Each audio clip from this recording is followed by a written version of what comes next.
So there's kind of a mix between a bunch of stuff that you're required to do and stuff you can just do to, move a little bit quicker.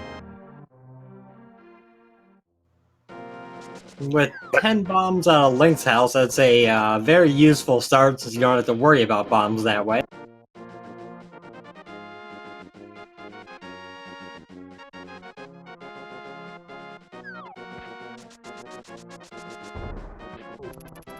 Okay, so prdwong is setting up for a fake flipper here.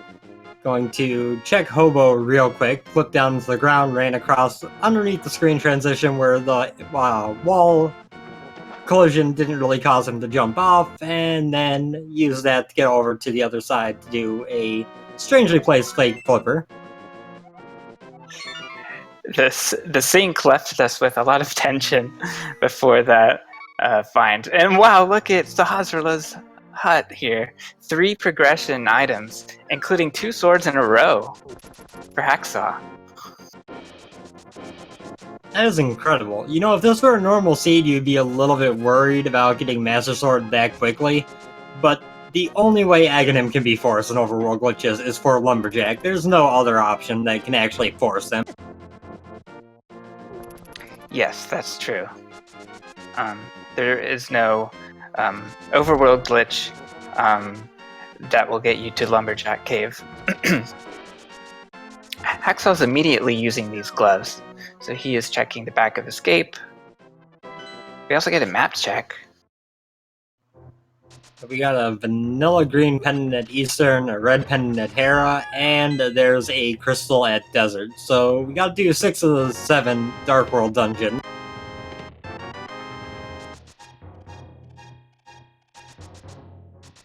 And not to be left out, prdwong also checks Sahasrarla. Yeah. So there's a very large item pool in this game, and especially at the beginning of the game with Overworld glitched logic, because all of Hyrule is accessible with simply the boots. Boots make clips much easier to perform, and so this is why we start with them. And if our runners wanted, they could start with Death Mountain, they could start with the desert. They could go any number of directions. Yeah, but then once they get the Moon Pearl, pretty much the entire Dark World is open as well. It doesn't take much to be able to access nearly everything. That's right.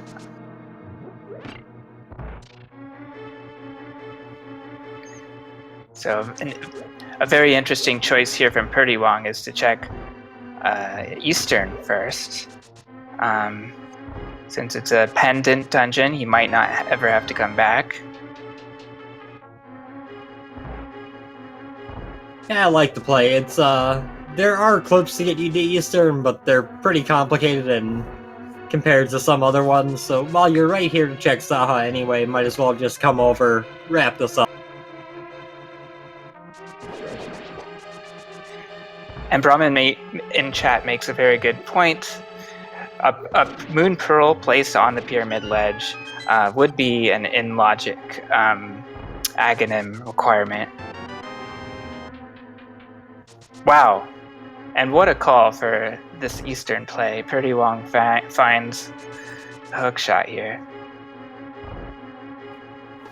That'll be real nice to have, and I believe you can sequence break around Pearl on Pyramid though, correct? Right, and just anecdotally speaking, the last time I found Moon Pearl on Pyramid was a sort of a sequence break accident. Where I was exploring Dark World and forgot about that possibility. So that was lucky. Meanwhile, Hacksaww set up a water walk glitch in the Lost Woods around the Thieves' Hut, and he's navigating to through Lake Hylia to the waterfall area. That's an interesting setup you don't see very often. Didn't get much out of there, but it was a in-logic check, so might as well go ahead and get it done. Is it in logic? I wasn't totally sure whether this logic still requires Moon Pearl or flippers for that. But the logic, if it's not in logic, it may be updated soon. I know it's supposed to be in logic. If it's not, it might be a lasting bug of sort. And another thing we get from Hacksaww is a clip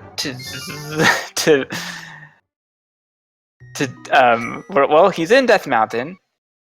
He's made his way to Paradox Cave. That's great.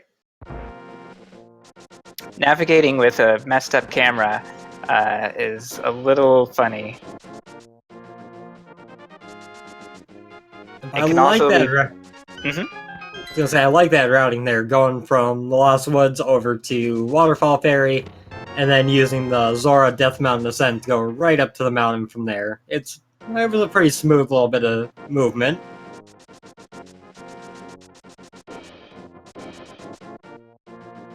For sure, for sure. We find the Quake Medallion in Paradox Cave. And the Bombos Medallion. Very nice. Interesting item pairs that we've found so far indoors.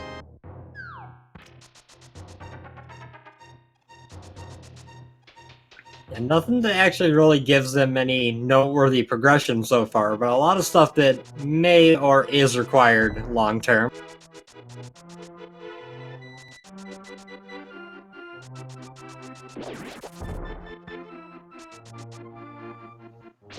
As a note to those watching who may not be familiar, T-Rock Medallion is irrelevant. You're pretty much never going to need it outside of a very specific key layout. And then the Meyer Medallion you're still going to need. You can't get into Meyer without it. That's right. And at this point, it is likely that we will need to find the Misery Mire Medallion, whatever that may be. It's likely a crystal that we will need to complete.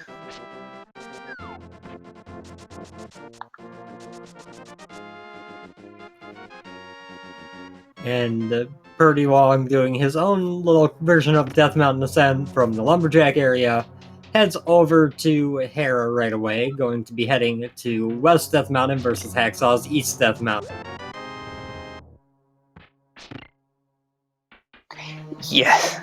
Yes, it's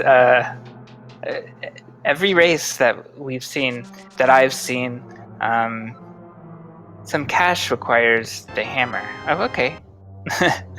No surprise there. But anyway, long story short, we've been seeing a lot of route divergence right away in this tournament. Yeah, with how open the world is right away, I can't imagine a whole lot of these seeds are going to result in, hey, everyone's following the same route for most of the seed. It's usually going to be people doing whatever they prefer to do earlier. So I expect to see a lot of divergence throughout this whole tournament. That's right. And I swear I was staring directly at Hacksaw's screen, but apparently he found the lamp in Kakariko Village. In Blind's Hut, I assume. Good old lamp. Nice to have. I know both these runners well enough to know they don't need the lamp unless they need it as a fire source. They can do dark rooms, but we're not going to be seeing any of them.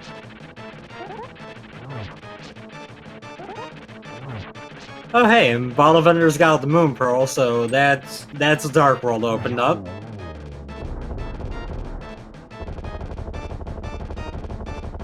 Right. So that is a lot more items available.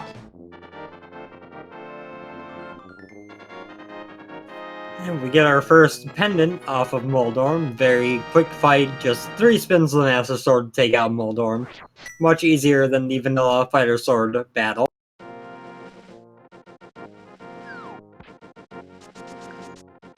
Nothing from the sick kid today.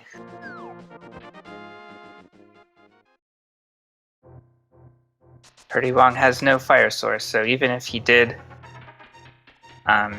even if he wanted to go to the basement of Hera, he cannot.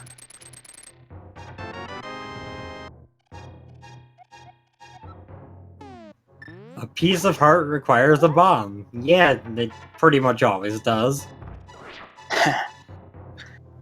These are some high quality hints we're getting on the scene. Yeah, pretty much Captain Obvious statements as far as Randomizer goes.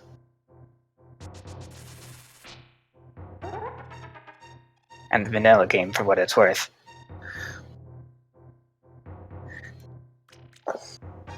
So Hacksaww is clipping to the desert area now. He collects a heart container from the desert ledge. Yep, and since you start with boots and the power of clipping, all you need to complete this dungeon is a fire source and a weapon that can hurt Lamolas. So, seeing that it's a crystal, he decides, I'm gonna head straight here and just take care of this right now.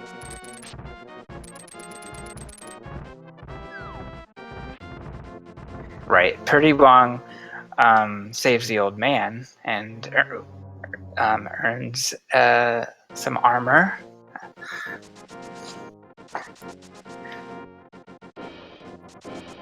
Now he did this hair clip to head over to the bridge up here, and is now walking over to East Death Mountain. A clip I actually hadn't seen someone do before.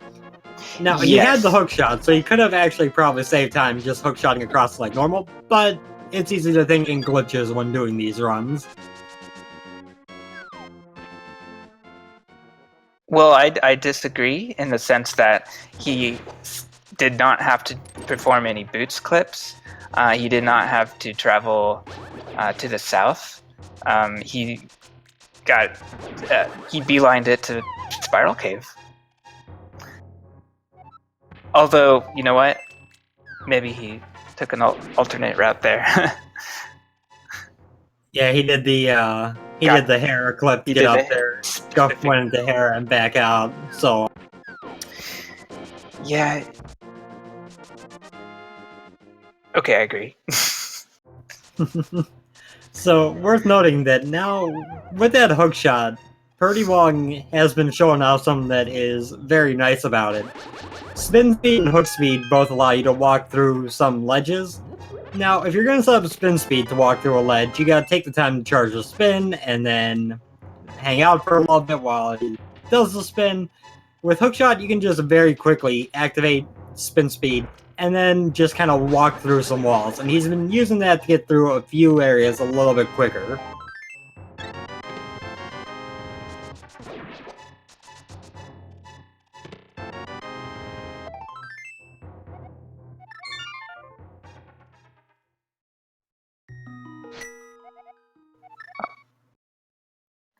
Alright, so Hacksaww left Desert Palace. I doubt he's done with it, but we will see. I know he still has to go to Checkerboard Cave.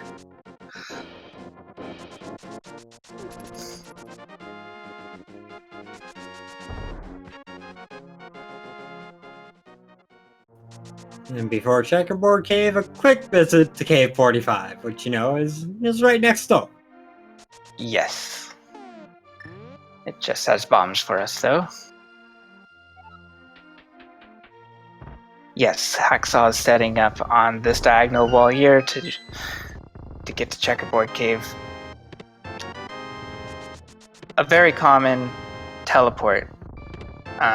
He just dash buffers in, does a downward teleport, and it's on this kind of third bump in the diagonal. But nothing there today. And he forgoes Lamolas for now. Yeah, I believe he got both items out of the desert, so I can kind of see, okay, I only have Master Sword, it's going to be a slow fight, I'll just come back later when I got Fire Rod or Bow or another sword. Exactly, makes sense. Now Hacksaww is returning to Death Mountain. So he doesn't need to do this DMA, but he does it anyway. He actually does have no glitch requirements for the Old Man Cave. But he still does the classic DMA expertly and enters the backside of Old Man's Cave. And anyone watching who might try some Overworld glitches, if you do that DMA, just make sure you reset the camera before going into the Old Man Cave, or you can be sitting there for actual several minutes just waiting for the screen to transition. Right, for certain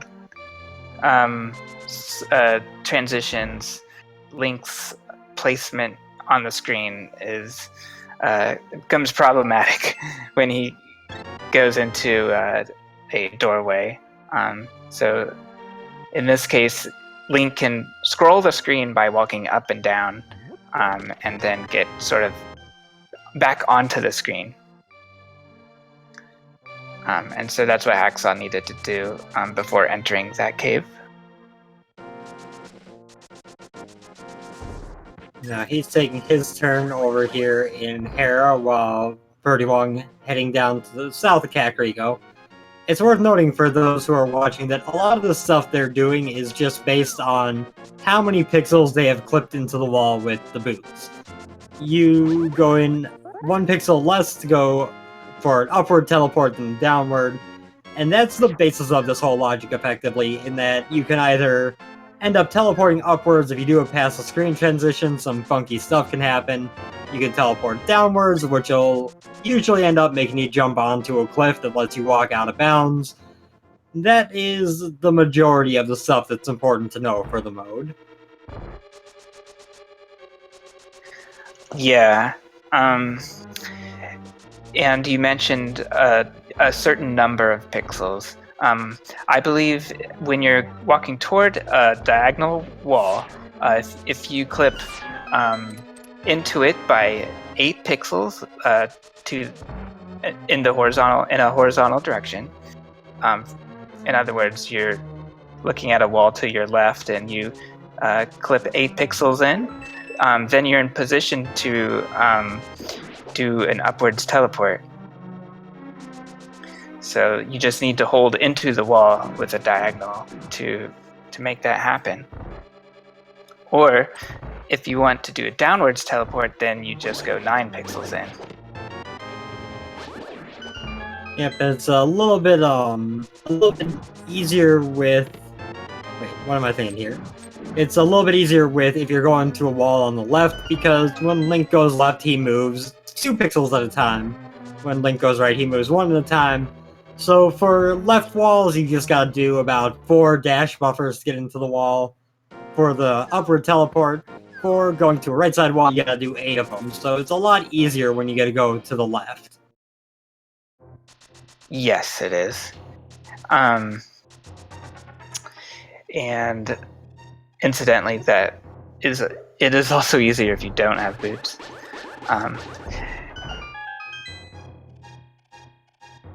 And Math Girl asks, what happens if you walk off of the map?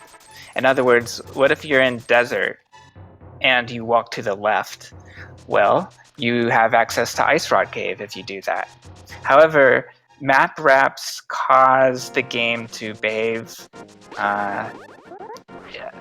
very angrily, I would say. If you tap right at all, or if you make Link go to the right, it will cause a hard lock and you'll lose all progress.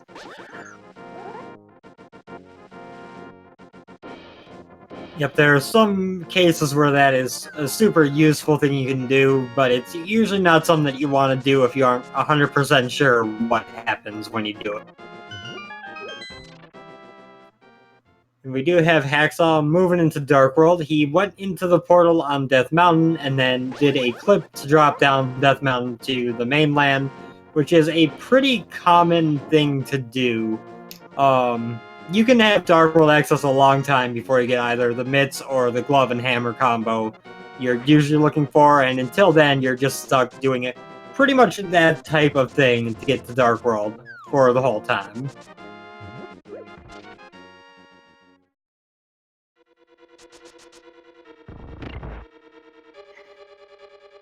Hacksaww gave us a very quick map check, and we did see that Skull Woods is a pendant. He finds the mushroom in Village of Outcasts. Who doesn't love a good fetch quest?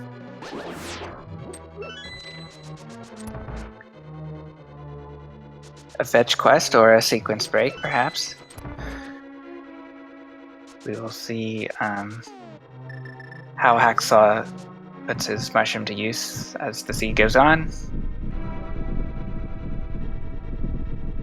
I guess it is worth noting, the reason Hacksaw's map check was so quick, despite needing to find the pendant and 2 5-6 crystals, is because he probably didn't pay attention to the 5-6 crystals. As long as he can find a mirror anywhere that's not Pyramid Fairy or locked by Pyramid Fairy, he'll be able to do that without the 5-6 crystals, so a lot of people don't really worry about them until they start getting to the point where they have to ask, do I really need to do this?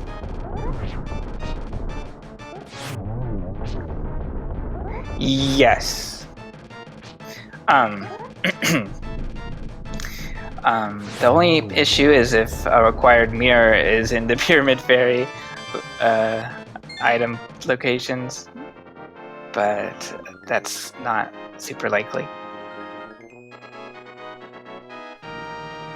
It always feels so bad when it is. Okay, now this is interesting for Hacksaww. Hacksaw's performed a death warp to get to the Thieves' Town entrance quicker. And he does a map check, and this confirms that he's in Light World right now.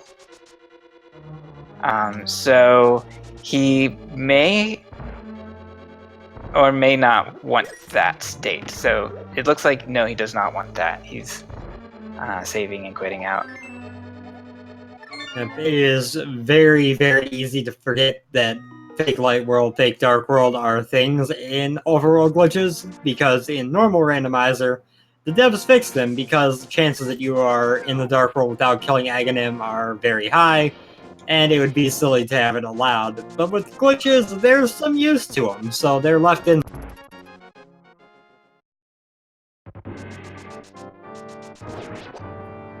That's right. And it on that point, it's kind of interesting the ways in which Randomizer is close to the vanilla game or not. Meanwhile, I should be quiet while Hacksaww does the super drop out of Death Mountain. All of a sudden, he's at the very bottom of the map. He just needs to correct his camera by going into Swap Palace here. Yep, if you watch that jump of his, he crossed the screen 8 times, and that is enough to get him all the way down Death Mountain. Also, we see the flippers require the hookshot, so they must be in Hookshot Cave. Yes. Unless the flippers are in Swamp Palace. But wait, that's not possible. Or there is one other option. They could be in GT, because GT is already accessible. Not much of it so far, but as soon as they get the hammer or the Canis Mario, they'll open up a bigger chunk.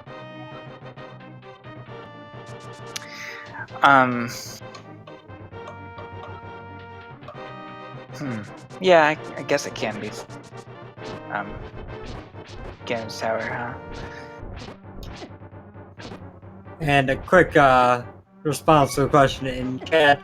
I know Hacksaww is capable of hovering. I don't know about prdwong, who already has the hookshot. But if the flippers are in Hookshot Cave, Hacksaww would be able to get them as soon as he goes over that way.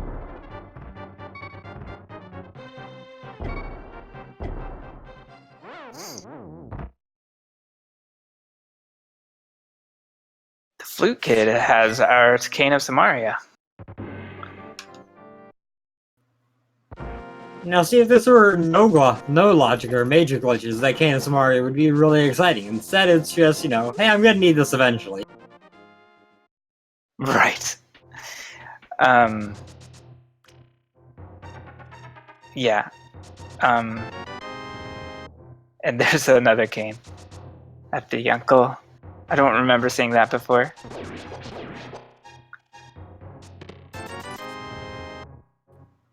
So,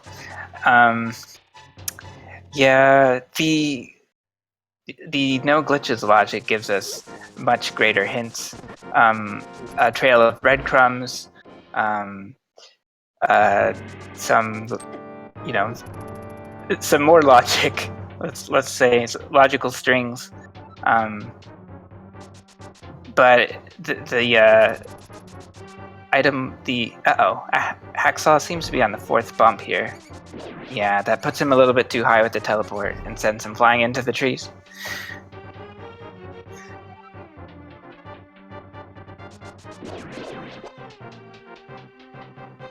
A quick follow-up on a question in chat that's getting a little bit of back and forth. Fake light world is the opposite of fake dark world. It's when you're on a light world screen, the game thinks you're in a dark world, or the game thinks you're in the dark world. The common way it comes up is by way of doing a fake flute in the dark world. When you land, you'll be in light world. There's not a lot you can do with the glitch very often, but there are some times when it can be a useful thing. Yes, it's useful in major glitches with indoor glitches allowed, but that's not applicable here.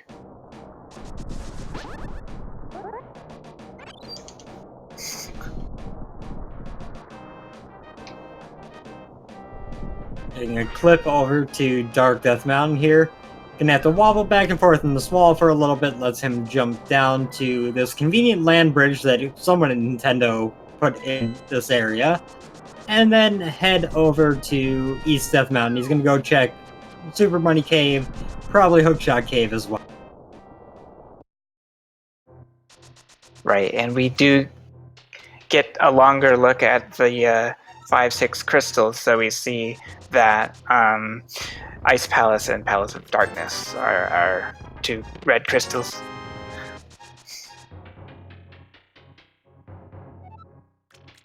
Another thing I don't think we mentioned, prdwong found the ice rod in the Dark Cross room of escape. Very true, and Hacksaww is down here in the South Shore, checking out the dam. Probably gonna head over to Mini Moldorm Cave, which we have put off for a long time, and that's the Hammer in Hookshot Cave. Wow, that is very interesting, because we were expecting the flippers at some point, but finding the hammer now, that has unlocked Ganon's Tower. So we will, as far as I'm aware, find the flippers on left side GT.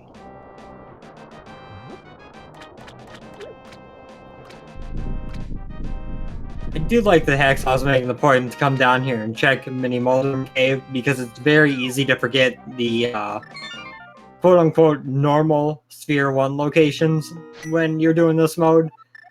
But that Mini Moldorm Cave was one of the worst I've ever seen. Yeah, no progression there today.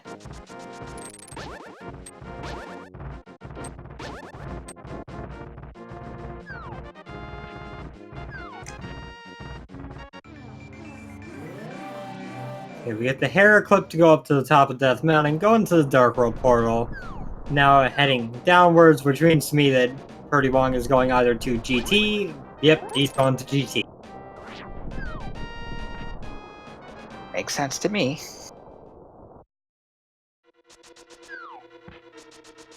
Hacksaww, meanwhile, done with Ice Rod Cave, likely gonna go check our dear friend King Zora, give him some money.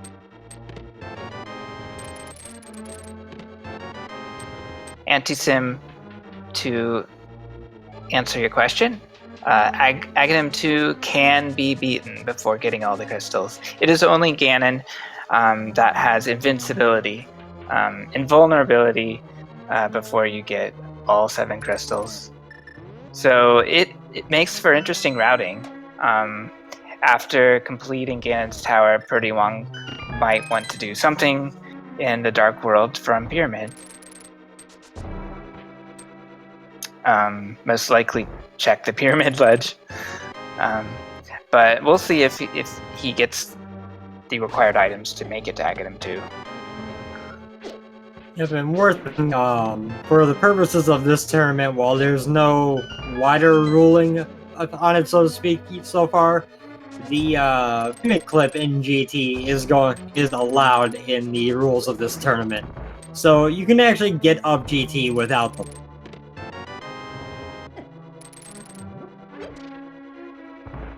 An interesting GT so far with a glove upgrade and a book found. That glove, not the most useful thing. The only thing it's required for in Logic is Ice Palace, but it's a thing that we now have that does actually give us access to Ice Palace, which we didn't have before.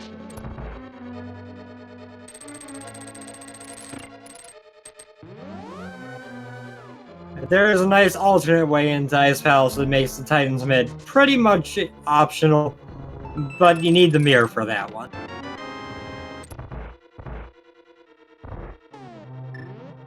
Right, so in addition to major glitches being required, minor glitches may be required as well.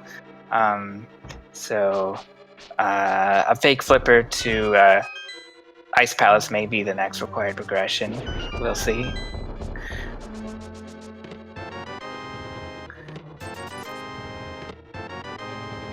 Get some French vanilla red mail and a bunch of junk in random room, so that's pretty on point.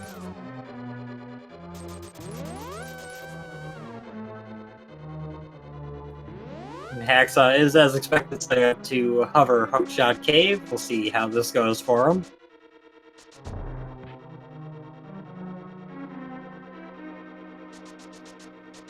Seems to be having a little bit of trouble.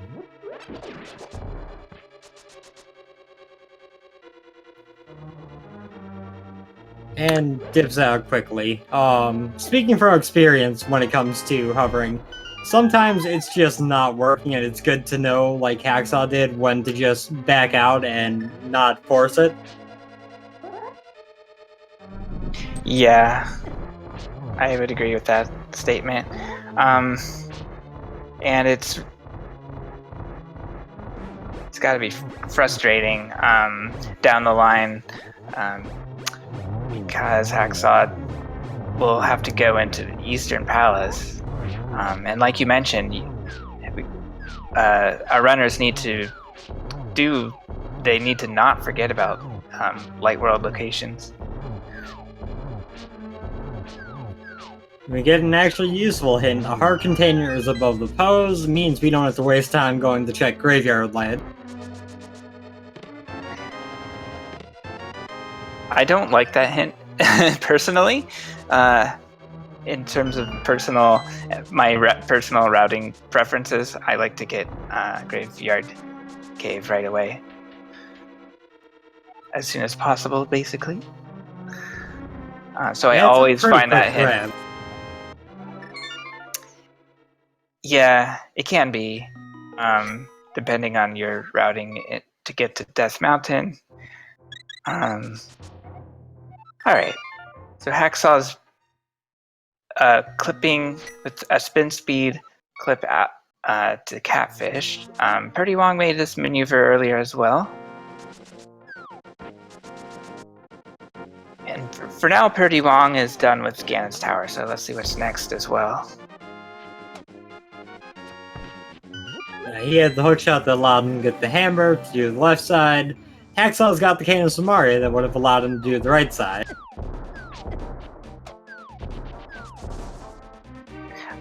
I'm actually a bit confused. prdwong did not find the flippers. So, what is it that we could have missed there? What else requires the hookshot that's not in Swamp Palace, Hookshot Cave, or GT? There's not a lot.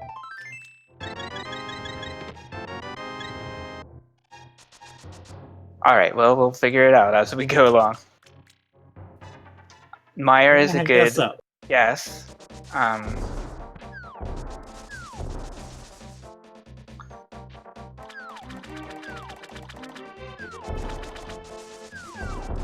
I'm not coming up with anything, so I guess, yeah, we'll just kind of have to wait and see where flippers are and work backwards from that. Mm-hmm.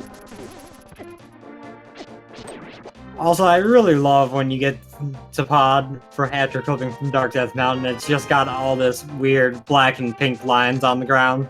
It's like, oh, Okay, so Brahmin makes a very good answer, gives us a very good answer about the flipper location. I would agree. It's got to be beyond the Moldorm 2 gap. yeah, that makes sense.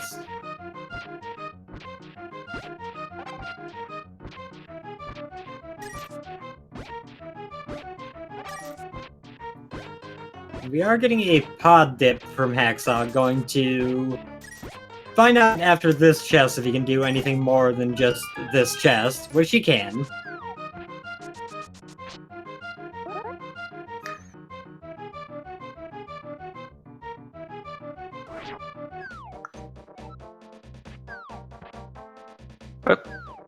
So prdwong set up a teleport to get to the Meyer area. Not quite sure how he got. Yeah, so the clip to get south here kind of forces you up a little bit. So if you press the wrong direction from there, you get a bit thrown to the right. Unfortunately, did not catch that Misery Mire medallion whatsoever due to the screen glitchiness there.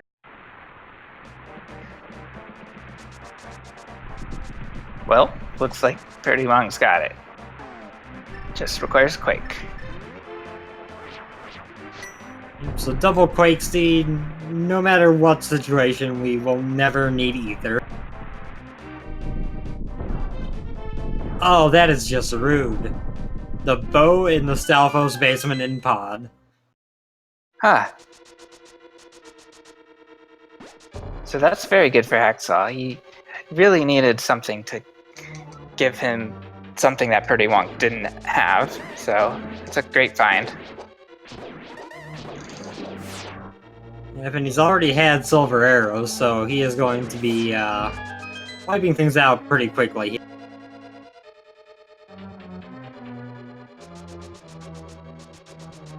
Unfortunately for him, since he wasn't able to get that hover off in Hookshot Cave, he doesn't have the hammer.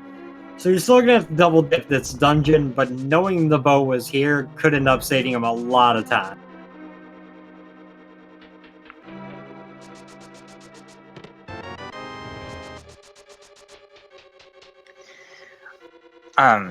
It's really annoying in terms of routing when you are in Pod and you want to go to Eastern and you have no mirror. So, let's see what Hacksaww does.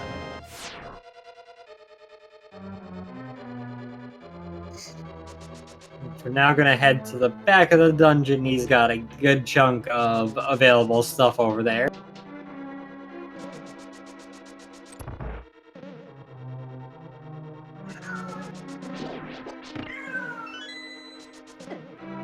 And I'm actually somewhat surprised that when he went to turn in that mushroom, he didn't grab any blue potions just for the sake of having a flute available, because that can be kind of handy for a variety of things.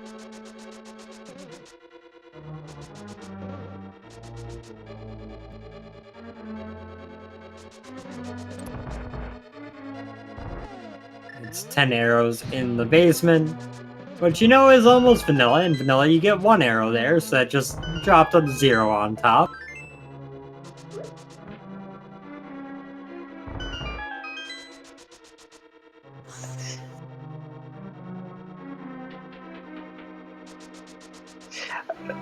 that math checks out.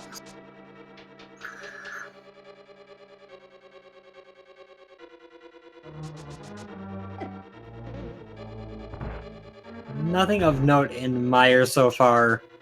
Hacksaww going through pod, got the bow, and then a whole lot of nothing. So these guys are both in dungeons that they can't complete, but if they were the other person, they would be able to, which is kind of ironic. Well, I would say prdwong can complete Misery Mire. It's too bad he doesn't have the bow, though. Oh, that's right, he just picked up Kane. I forgot, I was thinking still from when he was in GT and didn't have Kane. No, he picked that up afterwards.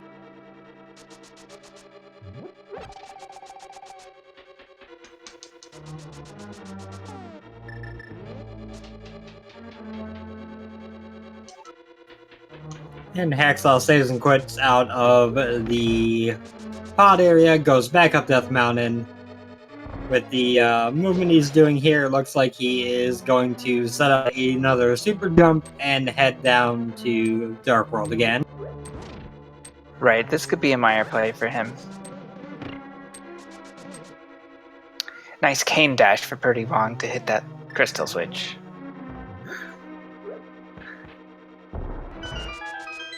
Unfortunately, it's very rare to be able to use spooky action when it comes to overworld glitches, since you're almost never actually fluting into the Mire area. Right, it's hard to get that one. That saves a lot of time. There is a spooky that saves a bit less time. But only a couple of seconds.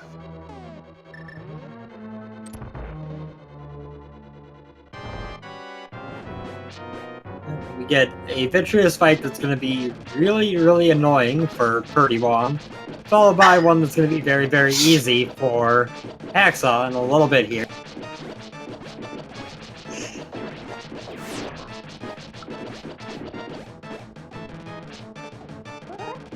There was use made of a glitch that allows you to use less magic when you are spamming a sword attack. That made that Cane O'Brien last longer than it should have. But with Master Sword, still not enough to get rid of all the eyes. Gotta deal with them after the fact here.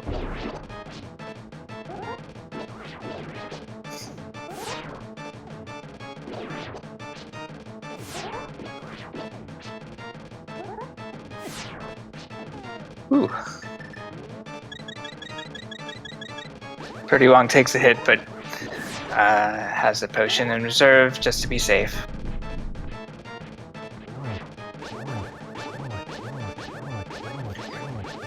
He's going for what looks like 30 slashes in one spin. Something like that. Here we go. Good old low equipment Vitreous. He's not a very exciting boss, but he takes some time.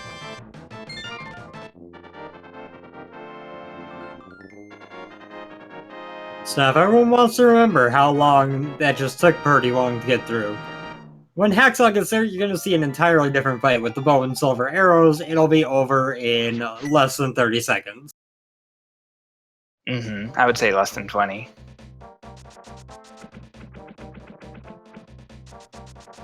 That sounds accurate as well. I just played conservative on my guess of how long the fight takes.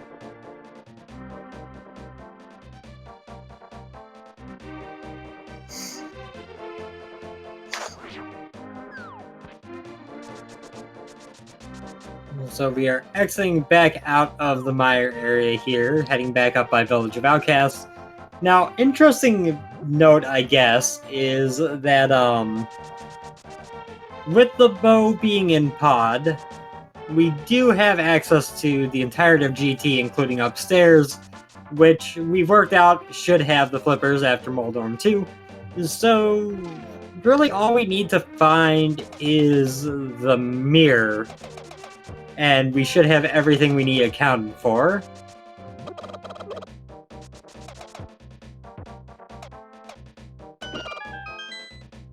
prdwong doesn't like that chicken in particular. Just finds 20 rupees in the hammer peg cave. I don't blame him for not liking that chicken. He, was assuming that there was going to be some garbage in there. There was. It worked out. Nice random bomb for prdwong. There are 2 free bombs. Two of these bushes have a 50-50 chance of getting a bomb. It's interesting to see a 45-minute village about casts check. Feel like it's usually an earlier check. But prdwong has had some pretty good routing choices this seed. Okay, that's a pretty decent difference there. prdwong skipped the vanilla big key chest in Misery Mire, and it was sword number 3. Okay, then. How about that? And so in addition to having to do that Vitreous fight with silver arrows and bow, Hacksaww could also just do it the NMG way, and it would still be a lot faster than what prdwong had to do. And he could have had that fight if he had just checked that one chest.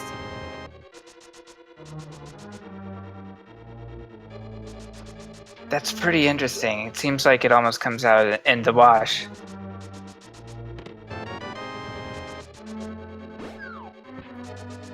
Just about, and with Hammer, I assume we're going to see prdwong go out and clear out all of Thieves Town versus where Hacksaww dipped the front 4. Usually the reason you don't do this all is because you don't have the hammer, you might miss out on the big chest. Mm-hmm. But with the hammer, there's no reason to not just get it all done right now. Right.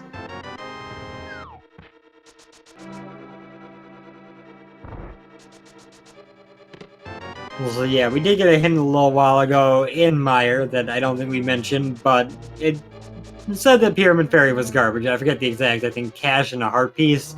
So we don't have to worry about the 5-6 crystals, they are irrelevant for this seed. If they really want that cash and heart piece, they can go grab it a lot quicker with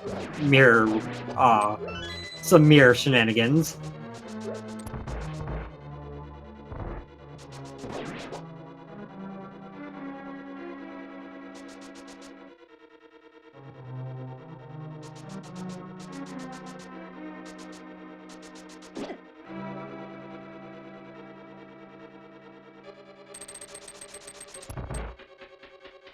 prdwong zooms through the spike room to check the hint tile, but there's no hint there today.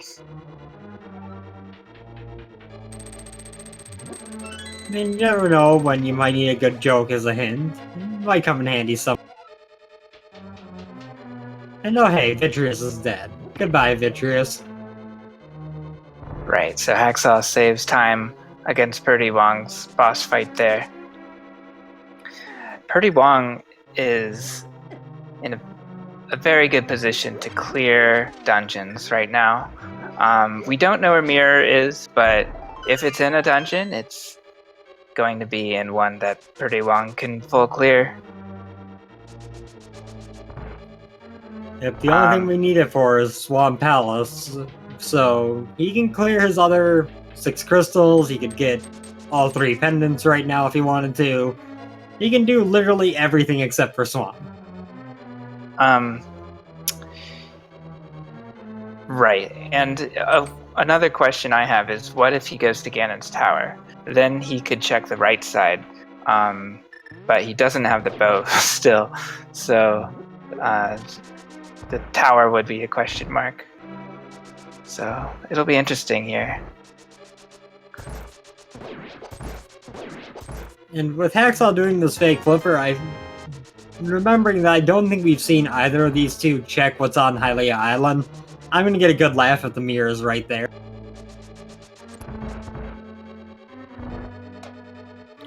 Yeah, that would be, logically funny, because this is the first major glitch logic where the mirror can be. I mean, it's the next logical tier where the mirror can be on logical, where the mirror can be on Hylia Island, of course.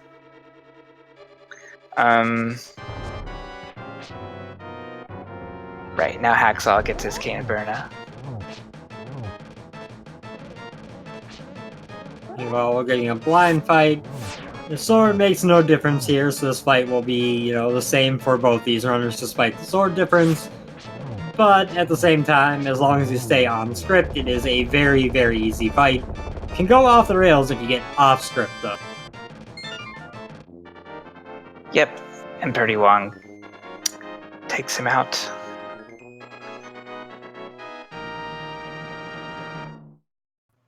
It's 3 crystals down for prdwong to Hacksaw's 1.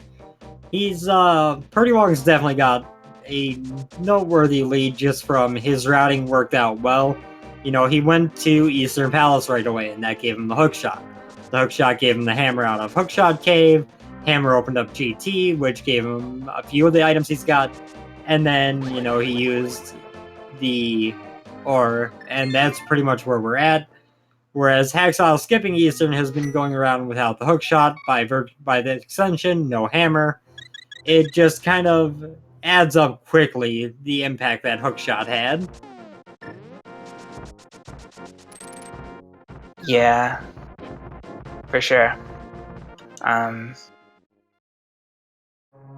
Since Moon Pearl and Hookshot were Sphere 1, I would call the hammer Sphere 2.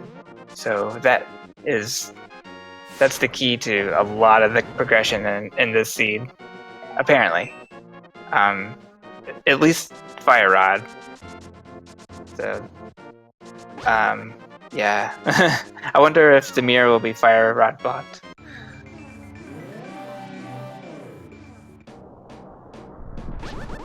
It could be very possible, and am I wrong, or did Hacksaww not do the Dark Cross chest that gets him the Ice Rod? I didn't catch it, unfortunately. Okay, so I think we are accurate on him not doing that. Which could be bad, because he's now cleared the front of Escape, the back of Escape. It's just that one chest in the middle. And everyone knows that having Ice Rod as your go mode is awful and hard to find it. He might end up full clearing the world before getting back to that chest. But this is good. He's in Eastern Palace, and he will find the hookshot here, which is the key to the seed. Meanwhile, prdwong is effortlessly performing a series of clips to get him into the back of Turtle Rock here. It was sort of an alternate way into Laser Bridge that Ramen Meat discovered at the end of last year, I want to say. So one of the most recent strats for getting into Turtle Rock.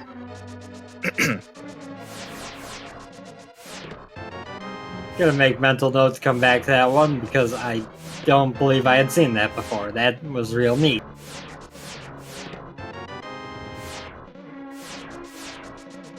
Get half magic off a laser bridge, a couple of a key. Nothing really major, but can continue backwards through the dungeon from there.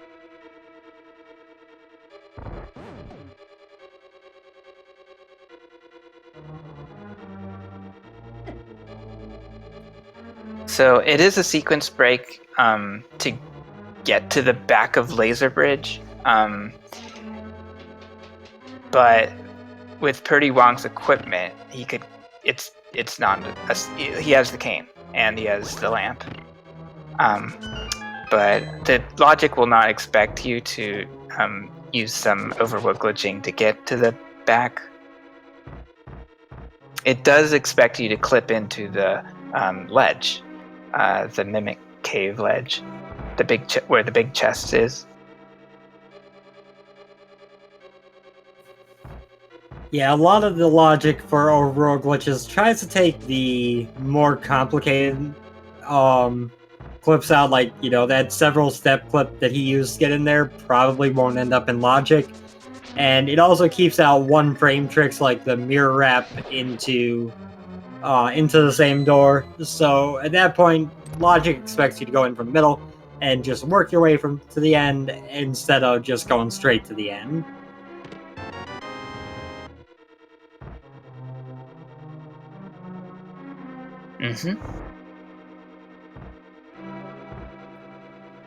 We are going to see some Armos Knights very briefly.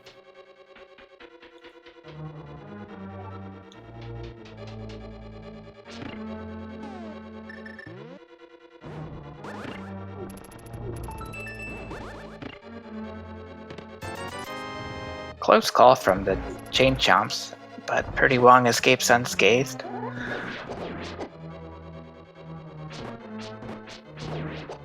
Finding a Pokey with a Master Sword, that's always fun.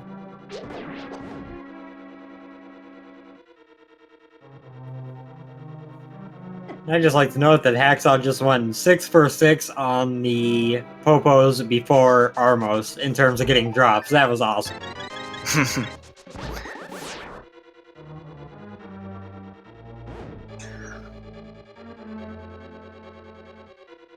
A nice little 1 in 64 chance or something like that. Something around there. We are going to go see what Sahasralo's got going on. So, Hacksaww just picked up that green pendant. Opposite of the ice rod thing with Hacksaww, where it's in a location that's going to be real annoying for him to check. If the green pendant is important, if it has the mirror here, that would be a royal pain for prdwong. It's got the flute, which is not required, just, you know, kind of nice to have at times. Just a useless musical instrument, unfortunately. I'm actually curious if that'll get activated or not. Sometimes you got a reason to go over that direction, you take the time to activate it. Sometimes you just ignore it. Meanwhile, Hacksaww is freezing enemies with the ice rod that he has in his inventory, so we have nothing to worry about. Okay, so we all miss him going to get that, but he does have it. We're good. And it was kind of like alarming. Like, is he trying to say something here? But no, he's in fact trying to drain his magic bar so that he can use fake powder, I assume. Seems reasonable, and he took the time to set up for that while coming over here to activate the flute. Like I said, you'll see a lot of people skip activating the flute, but that's because they don't really have a reason to head to Kakariko, which makes it lose more time than it gains. But he had a reason to come here, so you might as well activate it on the way. Right. Now, Hacksaww does not have hammer, and he needs to line up properly to do a clip here. It looks like he's going to get it. He kind of jumps over the screen transition and scrolls a bit. Then he just needs to find his way sort of out of the water.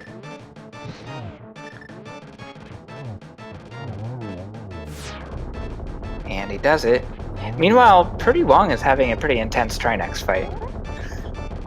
But he's using his hammer aptly, if that's a word.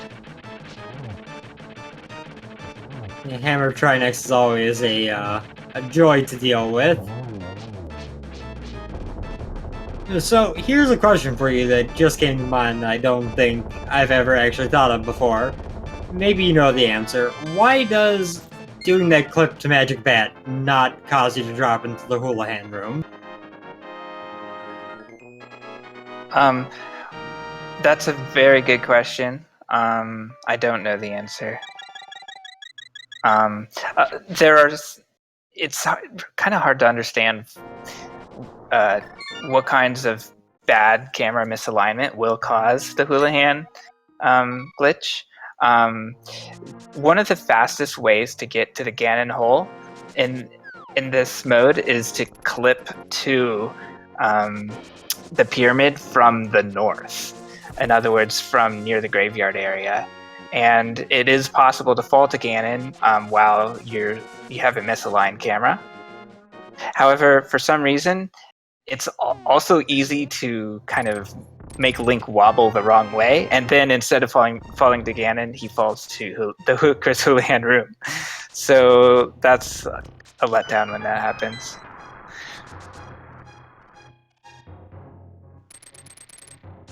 I've been meaning to kind of look at the coordinates and the inputs required to make it happen consistently. All right, this is good for Hacksaww. He's got his hook shot from Eastern Palace, and now he has the hammer.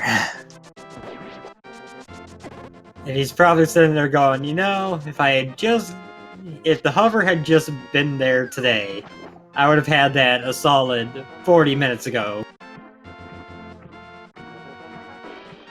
Yeah. The hammer has been really crucial in these seeds. Whoever finds the hammer, let's say before the first hour of the race is done, they have a pretty clear advantage. And that has a lot to do with what the hammer unlocks, which is a great deal given Ganon's Tower.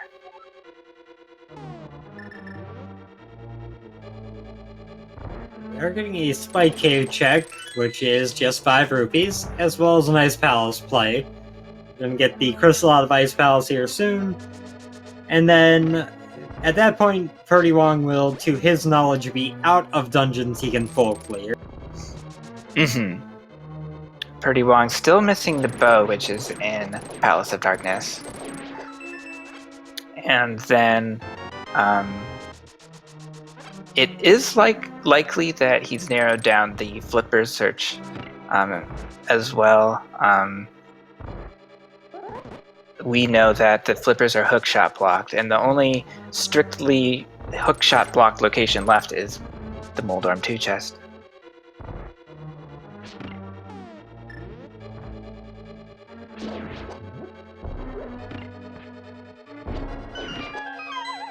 Hacksaww doing a Death Mountain descent to head over to the Dark World. He has the hammer, which is not that bad, but given that he doesn't have the Titan's Mitt, to get to Village of Outcasts would be probably about the same speed going the normal way.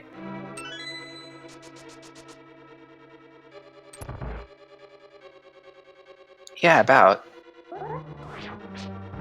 Alright, he's back in Thieves Town. I'm gonna wrap this dungeon up. There's not a whole lot going on here. He will need to make his way into Ganon's Tower for his Fire Rod, for eventually his Flippers, and someone's gonna have to check that right side of GT at some point and see if the Mir's just hanging out over there waiting.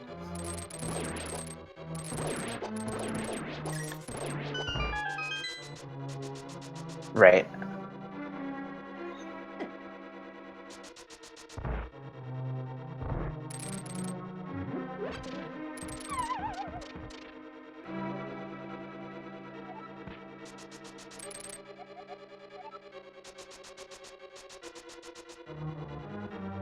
Some Arrows is sleeping with the fishes.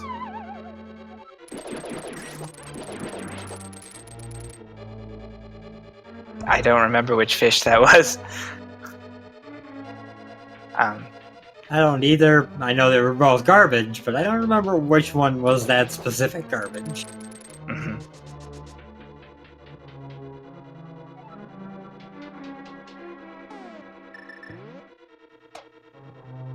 We're coming up on the lion's share of Ice Palace item getting here.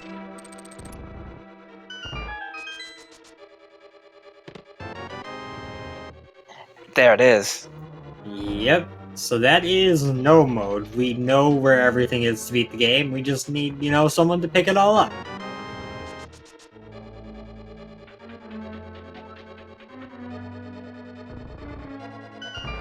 Question though is, how long is it going to take prdwong to actually just make the play into pod without the bow? When, if he's been paying attention to the hints, he knows he's a bow away from go mode. Right.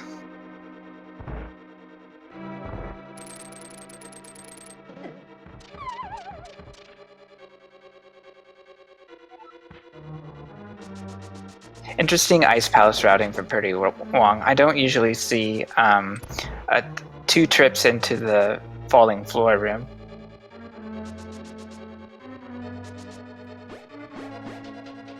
It's not the most common route. It is going to get him to Ice Tea a little bit quicker, though.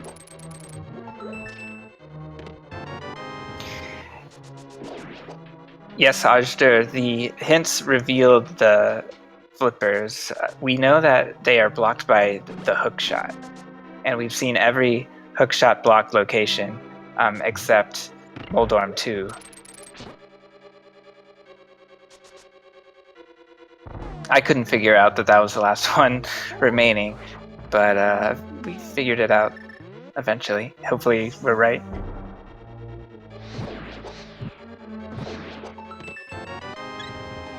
That Freezor almost got him there, but he got it killed at just the right time.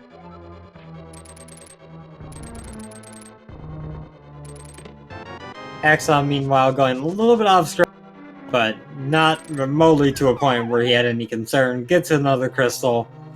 He's going to be able to make some decent progress at this point.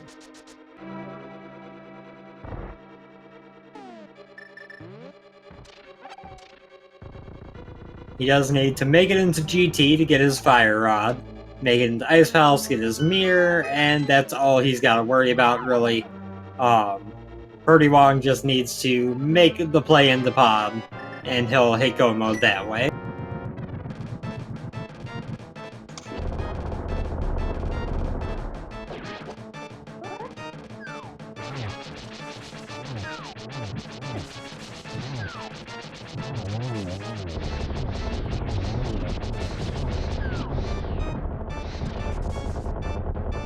Oh, and Hacksaww is setting up something that's not in logic. He is setting up a YBA using a red potion, which can allow him to get the blacksmith without the Titansmith.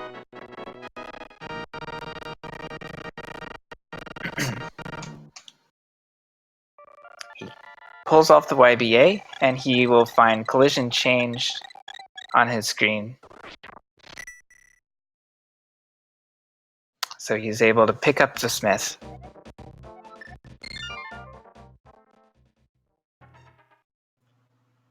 I don't know what's going on prdwong's side that's causing the lag there.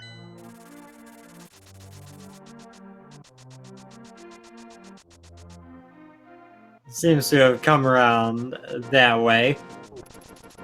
But yeah, when the music starts lagging, that pretty much means it's an emulator lag and not a game lag. The music very rarely has any kind of lag due to just the game slowing down. And we finally get a South Shore check from prdwong. He's putting his hookshot to use here.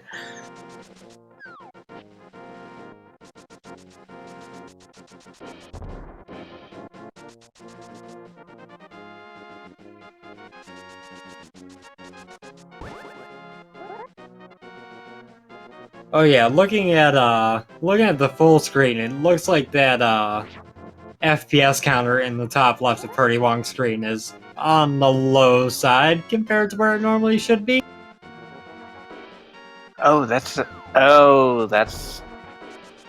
Yes, that sounds familiar now. Yeah. prdwong's computer must not care that he's playing a tournament race.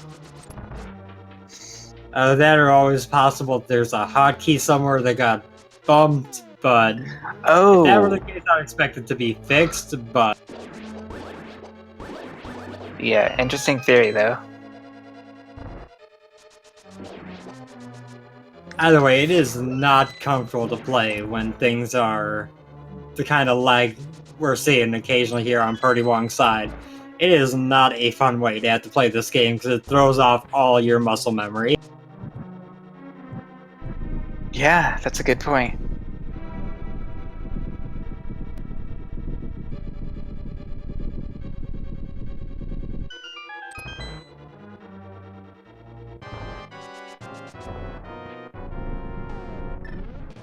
We're going to see some Moles fight here on Hacksaw's side with the silver arrows. Is going to be a nice and quick fight, much quicker than the one prdwong had earlier. Very, very good zero cycle. Yep, very good, and again saving time against prdwong's bosses.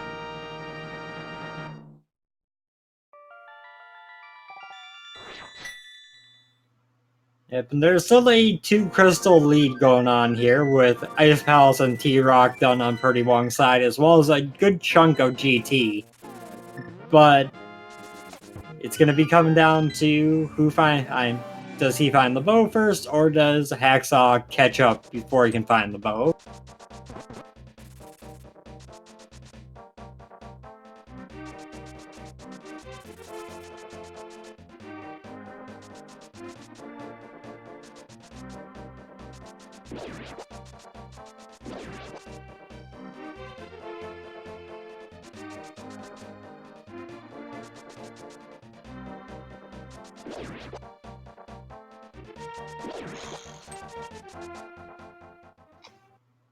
Now Hammer in hand gonna go back and clear out Pod.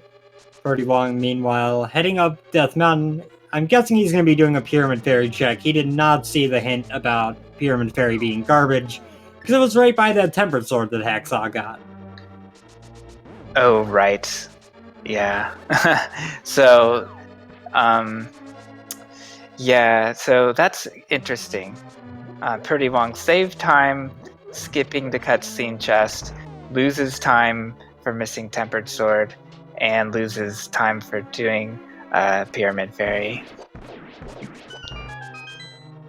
Interesting. He's also going to check Graveyard Ledge, which Hacksaww got a hint about earlier. Aha, that's true.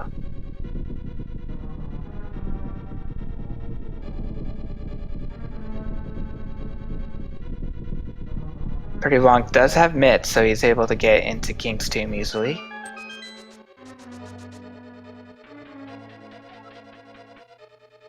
It's a piece of heart. The main thing that we're going to be looking for on his side until he gets his way over to Pod is if he finds a sword anywhere. Because we know where everything else relevant is at. That's right. And I like that use of the Houlihan room to kind of set up the routing to go up this way. To go to his portal that is going to take him to Pyramid Fairy. Yep, I like this route. He doesn't have the flute to kind of speed things up, but he doesn't need it. He gets his cash and piece of heart. Is lined up well enough where he can just walk out the door, which is a pleasant positive.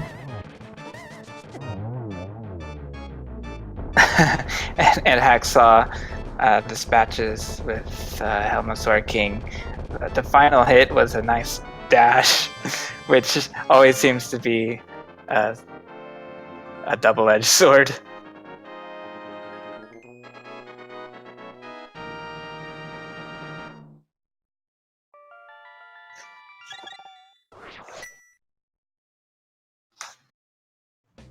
It looks like prdwong is heading back into... No, I thought he was going to head back into GT. He's going to Spike Cave first. Mm-hmm.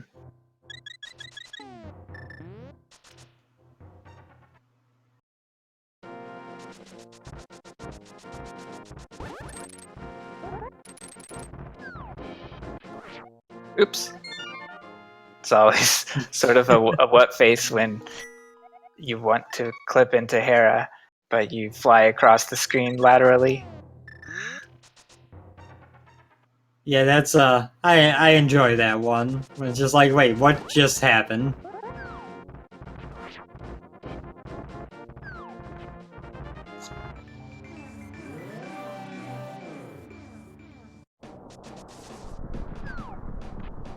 So now heading to the Dark World, and looks like they're both going to be heading into GT here. When you go up Death Mountain with a Hera clip, you usually want to reset the camera, but if you're going to just clip to GT, you don't have to. You can just go up the other way while the camera's misaligned.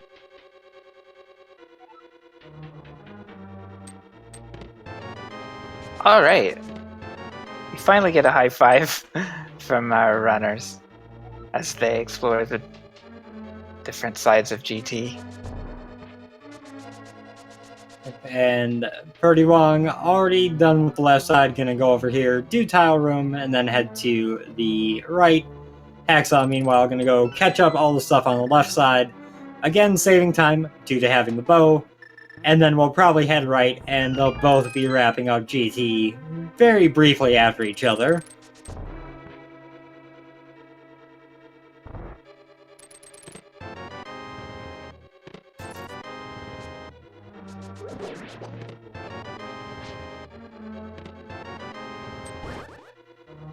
There's Hacksaw's Titansmith. That gives him logical access to Ice Palace.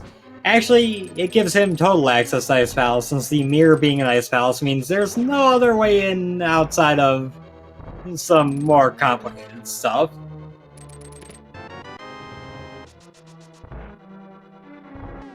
Right, bits are the only in-logic item to get into Ice Palace, to get into the entrance.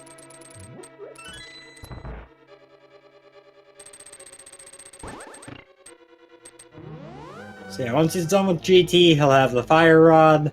Assuming he goes all the way and we aren't forgetting something, he will have the Flippers. And then he will be able to go to Ice Palace, which is a crystal he can full clear and get the mirror. Just a matter of will he do that or T-Rock first.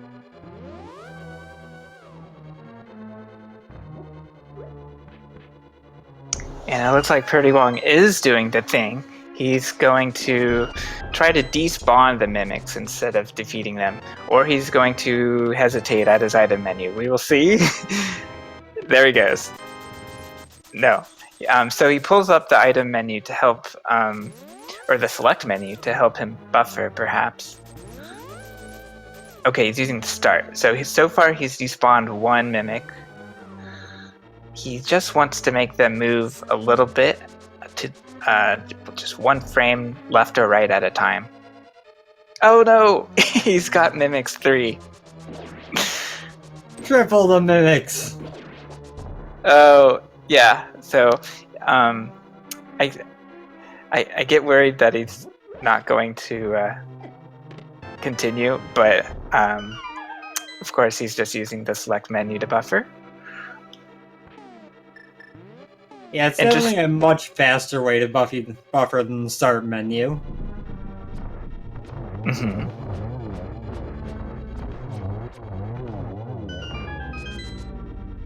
Yeah, and depending on your controller and comfort level, you may not want to use buffers at all. You may just use your control pad. And there they go. Yep, that bonus mimic he had in the room took a little bit longer than the other two to walk out of there. He was enjoying his time in a new home. But he got all 3 off the screen. That made the game think, hey, there's no enemies on camera, they must all be dead. And he can now go upstairs despite not having the bow.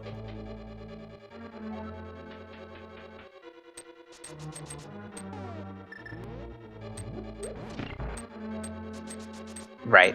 So, one thing I was wondering, before, while I was thinking about how prdwong might route this seed, was whether he would search Swamp Palace for the bow. I don't think he will, because logically that would be a paradox. Because it's looking like the bow blocks flippers. So the flippers will not block the bow. Yeah, assuming he keeps track of his logic, he'll be pretty clear not to go in there. Sometimes you do lose track of that kind of stuff, but I don't expect that would happen.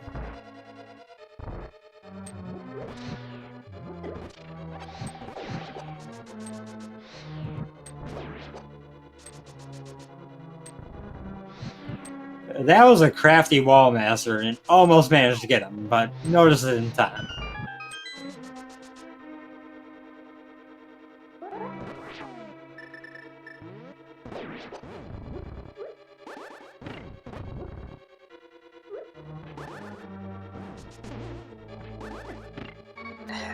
Nice block blast from Hacksaww to get the block across the room and deal with the mummies.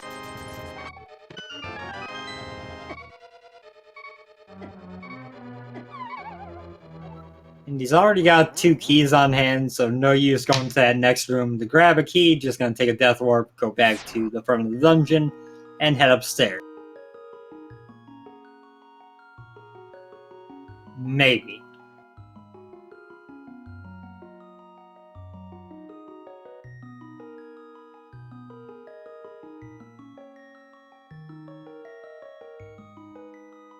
Hacksaww may need a coffee break. Excuse me.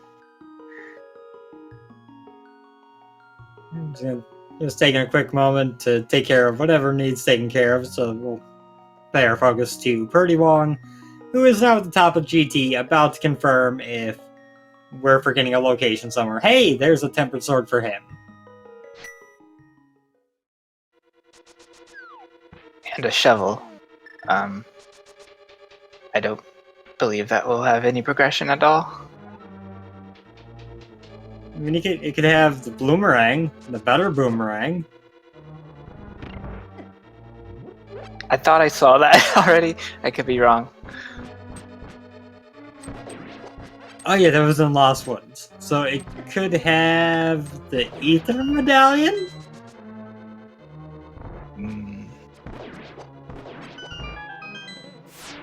And Hacksaww just getting to do those mimic rooms as they're actually meant to be done, which is, you know, no more effective, just a lot quicker. Yes. So what will be in this chest? The flippers. What a surprise! I never would have guessed that in so long.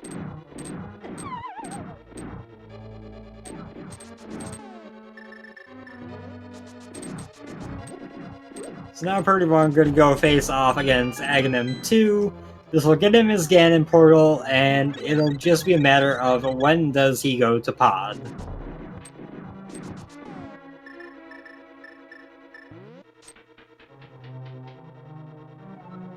Honestly, post Aga 2 isn't a bad time to go to pod, because you just spawn on the pyramid and can walk right over there, so maybe he'll be headed that way? Yeah, I would agree with that. I'm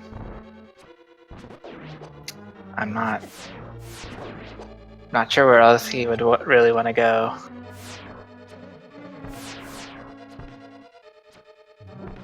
You could go do blacksmith and purple chest and all that stuff, but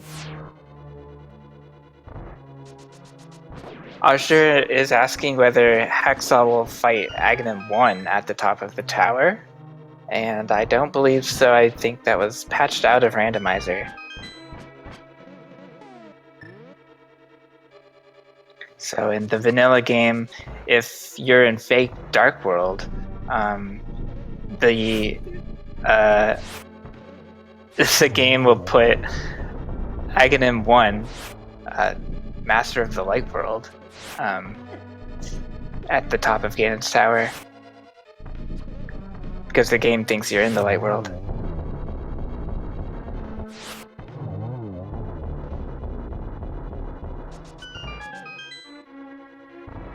we were getting a mushroom check over here on the left. Hacksaww already did this earlier, did a hard reset to preserve his mushroom.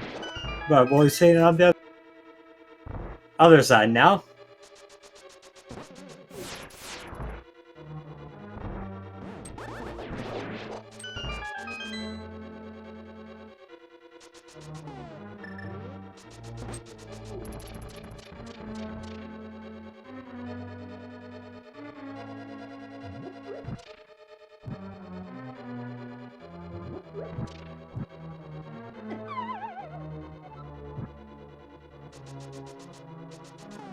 Okay, and prdwong did not head over to pod at all. He could have kept going in the Dark World and done a nice little quick clip down to it. So, not headed there yet. This is Hacksaw's chance to make up some more ground.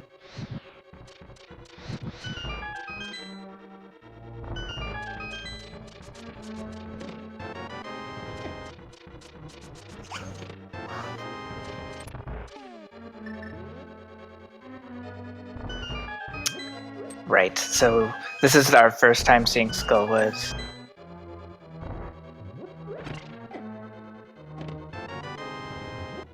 It's true. I guess someone had to go into Skullwoods eventually.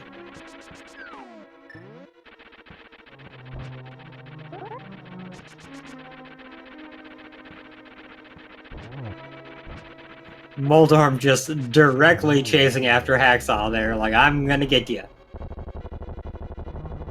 Now the question for Hacksaww becomes Ice Palace or Swamp Palace? He's also got T-Rock available, so 3 full clearable crystals and nothing to point in one more than the other. Right. Right. Although I'm Hacksaww and I'm thinking about it, T-Rock has 5 items, Swamp has 6, Ice has 3. Ice is probably going to be the lower priority. Right. And I don't know why I said Swamp Palace, seeing that he needs the mirror to get into Swamp. Sorry about that. So, yeah, I agree. I agree Turtle Rock would be a good call. So we'll find out.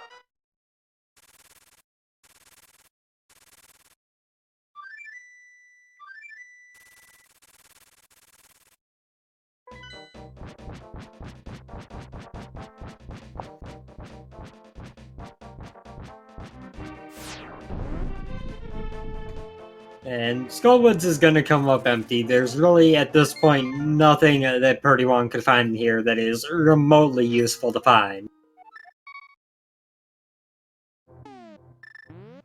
He's already got 3 bottles. He's got all but Ether, which, I mean, Ether's not going to help you with anything. Cape was in GT, everything else is accounted for. Like, all he's going to get is either junk or health.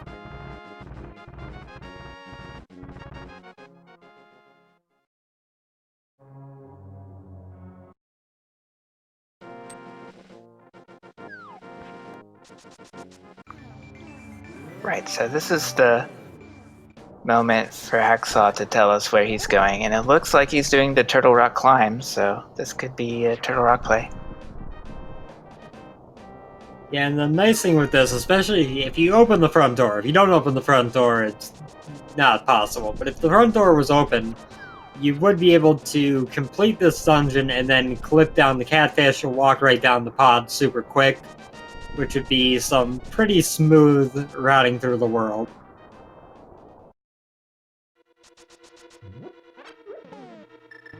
And taking it back, he has the entrance open, so yeah, he could just clip down from here to catfish, and then clip from the little thing you jump into when you don't have boots or mitts down to pod. Wait, he doesn't need to go to pod. Never mind, he needs to go to ice. I'm thinking of the wrong person. Never mind, I'm done. Oh yeah, I hear what you're saying here. Yeah, we didn't see a clip to pod from the north today, but that's okay. We'll see it later in the tournament.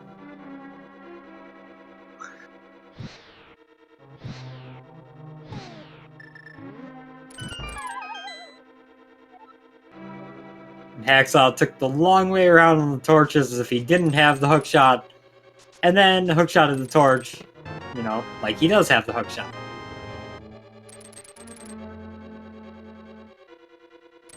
Yeah, an interesting route.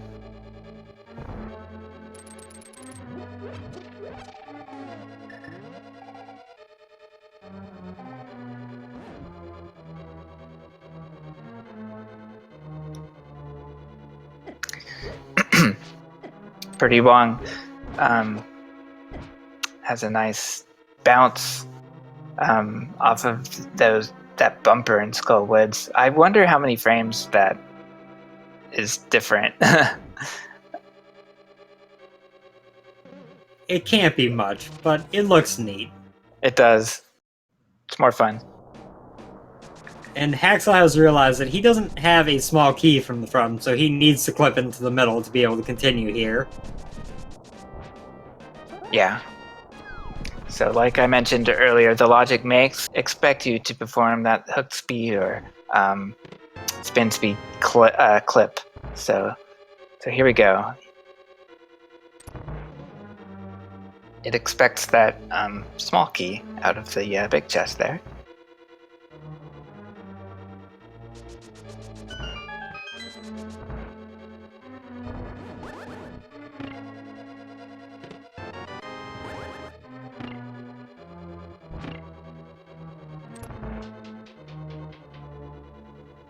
Now we'll see this dark maze room from the opposite direction. When prdwong was here, he went through it in reverse. Now Hacksaww will go through it normally.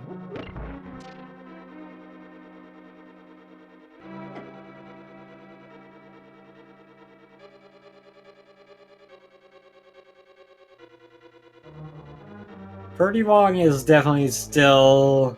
He's still ahead. His lead is shrinking by the moment, every moment he doesn't go to pod. Because Hacksaww is going to get the mirror going through just stuff he can full clear. But he's also running out of locations that are not pod. And he's also running in slow motion at times, it seems. It doesn't look like his emulation is running at 100%.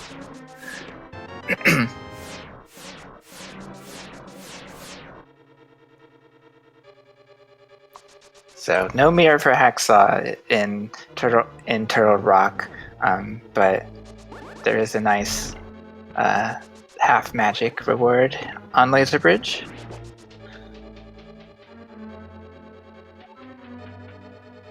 Yeah, but no one's gonna complain about half magic. And prdwong coming down here to check the Bombos tablet.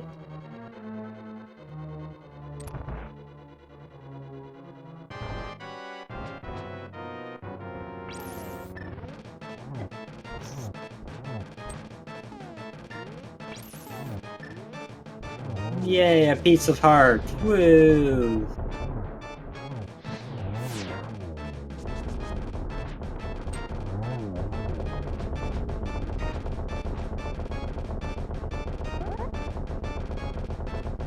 Trinex Phase 1 is dead, gonna be moving into Phase 2 here momentarily, and already done.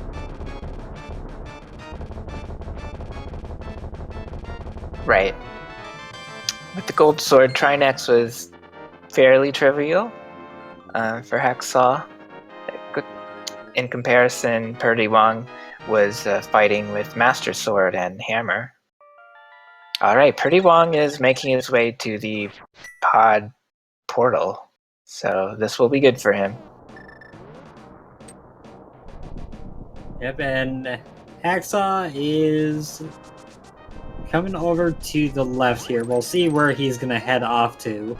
If he heads to Ice Tomb, this is gonna be a pretty close matchup at that point.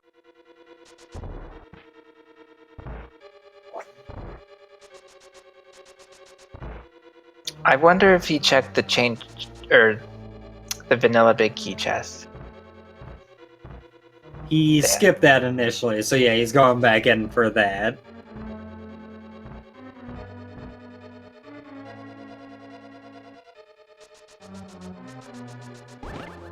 And unless prdwong routes this really silly, he's going to be in go mode pretty early into pod here.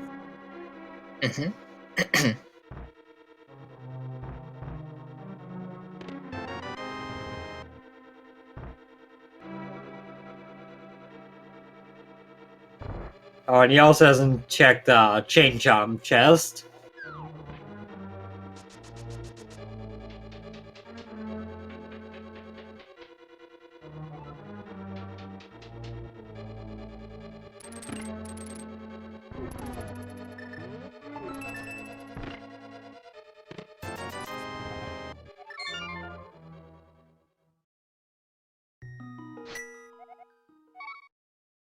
Alright, with that, Hacksaww has cleared Turtle Rock. So... Ice Palace time? Looks like it.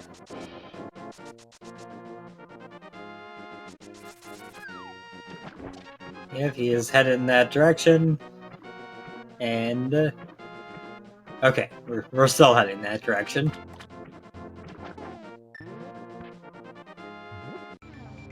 prdwong finds the bow. Very nice.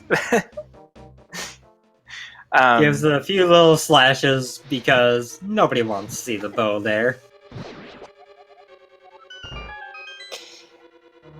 That's right. prdwong is down in go mode at 1 hour and 35 minutes, and that cannot feel positive. I would be anxious. But then again, this seed has not been, it hasn't had the feeling of a jet seed.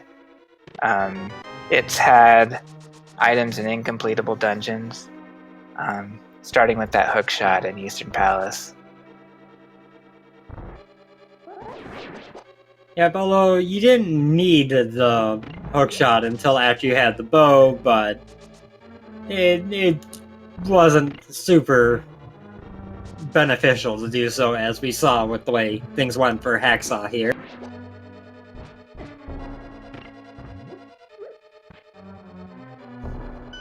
That said, depending on how Hacksaww routes Ice Palace, he's probably about 2, maybe 2.5 minutes away from getting his mirror, and then they both just have to do Swamp, and then go straight to fight Ganon. Yeah.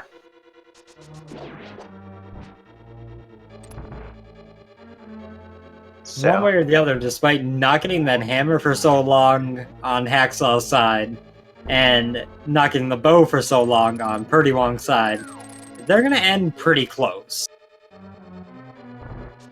Yeah, it really has. Each runner has been in a different. Oh, prdwong. You hate to see that, but it has happened to me more often than I care to admit. I don't think it's happened to me in Pod. It's definitely happened to me in Misery Mire, though. It's something like that. It's for Pod. Okay, so prdwong is looking for the big key. He needs to find a key to get to where he wants to go. So he's going to go to the bow block side. Yeah. So you have to remember, when you want to do pod and go mode, you need a small key as well as the big key. So, I've forgotten that small key. I've forgotten that big key. Yeah, for sure. And this is gonna be Hacksaww getting his mirror right here in just a moment. And that little mistake on prdwong's side might actually be enough to tilt the scale in Hacksaw's favor.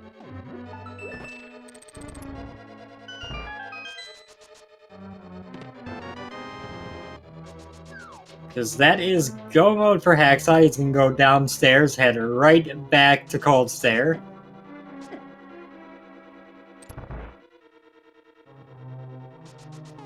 Well, first he hung out on the spikes for a moment. Which, probably not the most advisable, but he used a red potion. He fixed that. He fixed that up.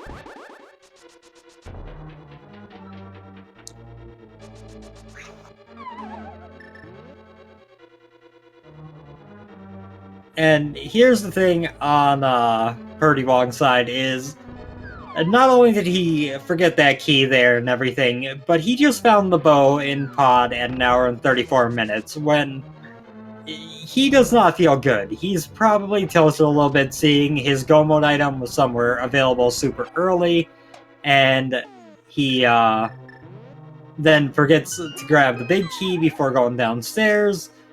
So he's kind of shown a little bit of discombobulation due to that.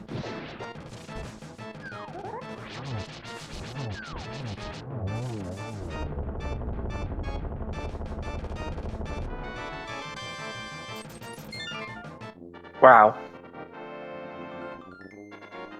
I didn't expect Hacksaww to get through Ice Palace before prdwong finished Pod. So this is it looks like a lead change from what I can tell. Maybe you just said that. Yep, absolutely is. Hacksaww just gonna go over to Swamp, start going through that, while prdwong finished up Pod. It's probably about flip the script. We're probably talking a, 1.5, 2 minute lead for Hacksaww now, versus it being the other way beforehand.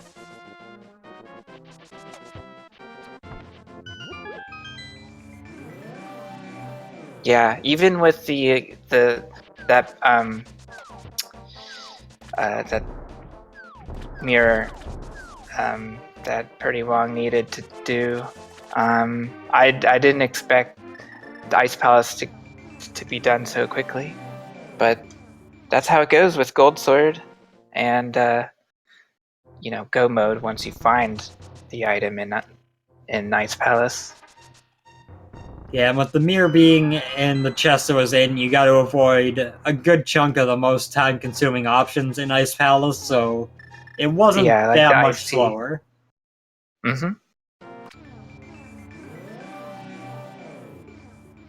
By the way, we're entering Swamp. We're going to go kill Argus very quickly without grabbing anything else in this dungeon, and then walk north for a little bit and go drop into Ganon's hole and say hi, because GT is already done.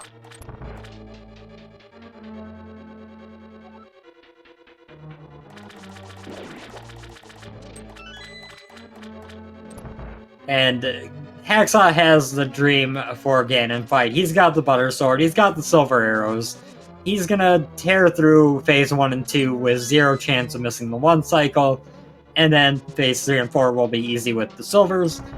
And prdwong's gonna have a little bit tougher fight. He's gonna have to work for the 1 and 1 cycle, but after that it'll be the same. Right, and as we know about Swamp Palace, there's really going to be no difference in routing and essentially no difference in execution based on equipment, but it'll be interesting to see how Argus goes, of course.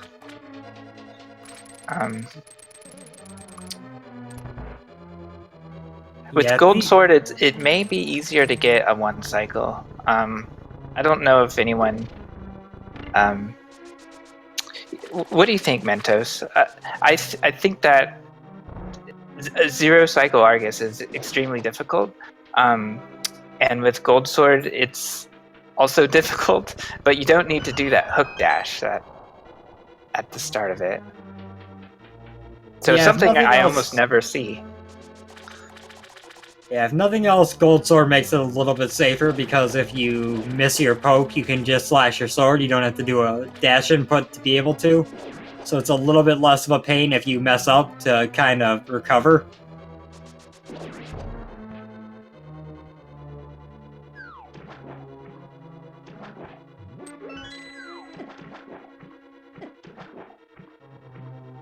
We'll see how Hacksaww handles it, though. The general rule of thumb is if you aren't 100% confident you can get the 0 cycle or the poke strats, just use usual slash strats, because you'll lose less time getting a 1 cycle than messing up and ending up with a 2 cycle.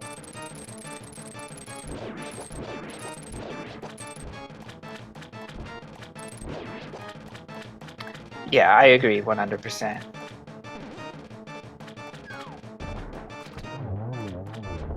Had a pretty smooth first phase, hits the Silver Arrow right away on the second phase. Argus is dead, and we are off to go fight our dear friend, Ganon.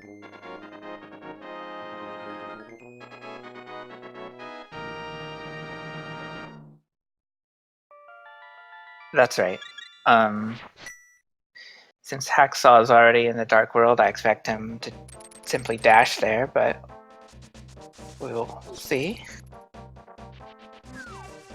Tried to use hook speed, and that little weasel dude just was like, nah, not today.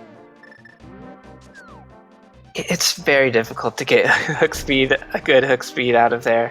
That requires a bit of practice and watching the RNG there. So at this point, theoretically, a Ganon fall could decide things, or could let prdwong catch up.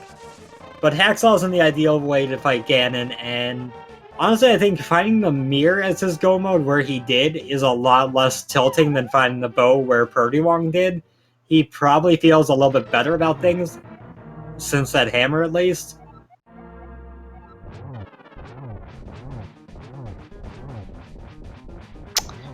Right.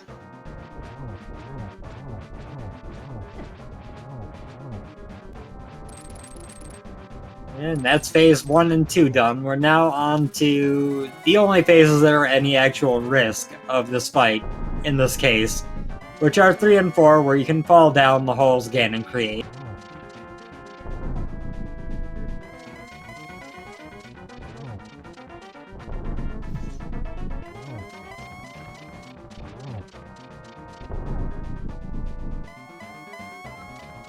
We're into phase 4, just 4 silver arrows to finish the fight. He gets the first one off, going to get the torch glitch, miss the chance to set up for a nice little triple there.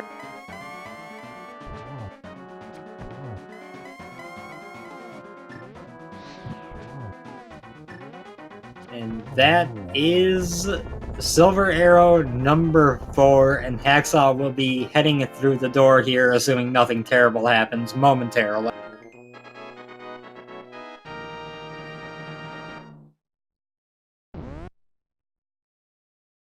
GG to Hacksaww.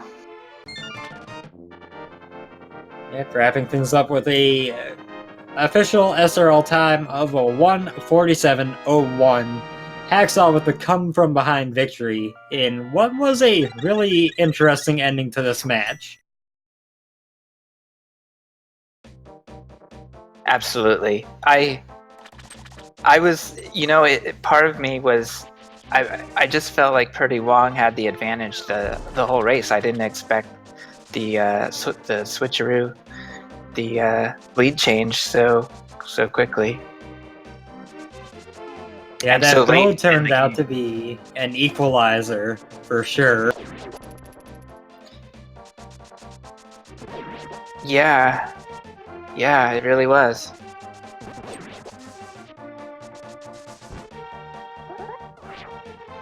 So now prdwong going to be heading up to his Ganon fight. Tempered Sword is a little bit tougher, as I mentioned earlier, but not too bad.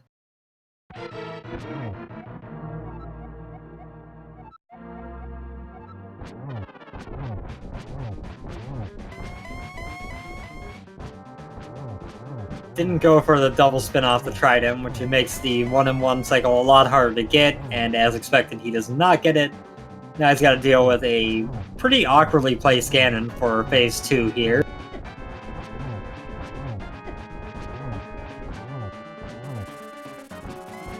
Just kind of tanking damage away. He's got red mail, he's got a bunch of health, might as well.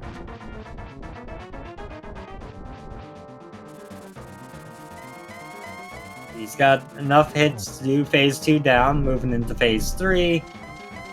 1 hit on, 3 to go on phase 3, and 4 silver arrow.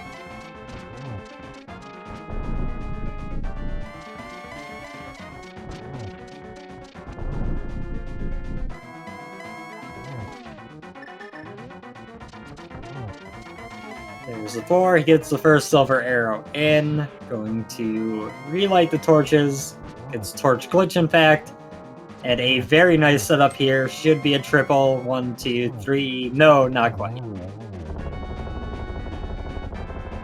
And prdwong takes out Ganon before the light goes out.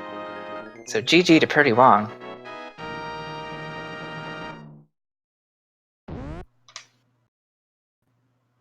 He gets a finish with a time of 1:49:47, just under 3 minutes behind Hacksaww. Speaking of Hacksaww, our winner, we were joined by him during that Ganon fight. Kind of chose to focus on the fight since it was going on at the moment. But welcome, Hacksaww. Congrats on the win. Hey, thanks guys. GG. So how about that hammer? So, yeah, that hover worked really well that first time I was in. But, oh my god, yeah, that hammer spot was just, that was brutal. Absolutely brutal. In Yeah, fact, when you were going for the hover, prdwong had already cleared Hookshot Cave with the hookshot in hand, so it was tough to witness. I knew this would be sort of a challenge for you to catch up there, but it was quite an amazing comeback. And prdwong also joins us. GG's prdwong. GG's. GG, dude. so to give you guys a little bit of a recap, now that you're both here, prdwong got the hookshot out of Eastern right away. Ended up getting the hammer out of Hookshot Cave early, took that into GT, got his fire rod. He was looking for mirror and bow for quite a while. Got the mirror in Ice Palace, finished up GT, ended up getting the bow, I got to assume pretty close to last location. Meanwhile, Hacksaww got the bow nice and early, but didn't get the hookshot until late. Ended up getting the hammer later as a result. So there was a turning point during the point when Hacksaww, you were in Ice Palace, prdwong was in Pod. He had a little bit of a key mishap there, and that was really when the lead flipped. Up until that point, you guys were a little bit closer, but flipped script from what it ended up in the end. Really? You're saying my worst pot ever cost me? Yeah, unfortunately, you were pretty clearly in the lead going into Pod, and then by the time coming out, pretty clearly running behind.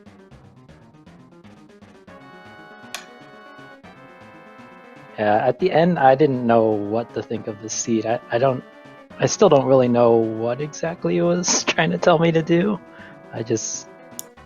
You're right. I ended up basically full clearing almost everything. I think I had like 3 other locations left. So how about your emulator? Were you playing at 100% there? Yeah, I don't know. I'm trying to fix it, but like sometimes my computer just slows down to a crawl, and Yeah. it just happens. Like my last match, it seemed okay, and then this time it's starting to act up again. I don't really know why it does that. Yeah, that's kind of frustrating and lost you a few seconds there. I mean, I don't know how many seconds, but it had to be substantial. Yeah.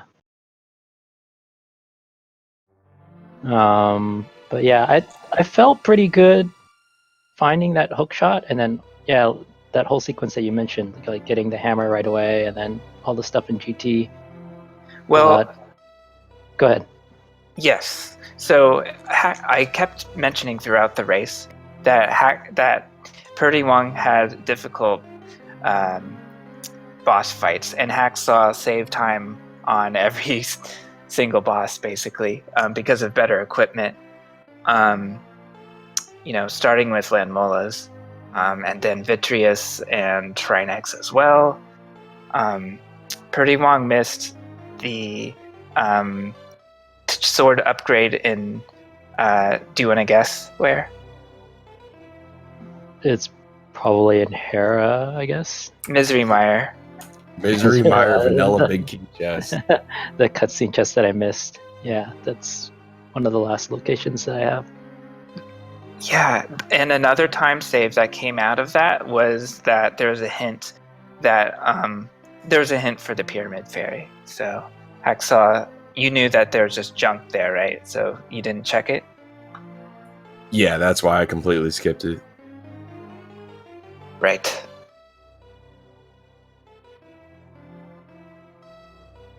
Yeah, but I mean, this is definitely different than the other ones that I've done. Most of the, I mean, like last year, I only got to do 3 races, but they were all like pretty jet seas. And then this one seemed like it just had you looking for trolley locations all the Yeah, I don't know what it is. I don't know what's changed in the item fill since last year, but I've definitely experienced more laborious and difficult seeds. It feels like we're getting Moon Pearl a lot faster than we used to, which just blows the seed wide open. And then it's just, where do you go? Because Moon Pearl just says go almost everywhere. So it's kind of tough when there's 170 locations that open up within 2 minutes of the. Yes. And just to share my experience last year, I had all of 2 matches. Most of the time spent racing was spent pearlless because of difficulty finding one in Super Bunny Cave, for example. So, yeah, I haven't seen too many bunny adventures yet, but I'm sure we'll see something. Yeah, I think I had 2 games last year where the pearl was in the chain chomp room in Turtle Rock. You guys with your awful pearls last year, and I just remember Hook and Cane in Swamp, and we'll never forget it. 2 out of 3 matches with Actiboker had Hook and Cane in Swamp, and it was awful. That's just gross.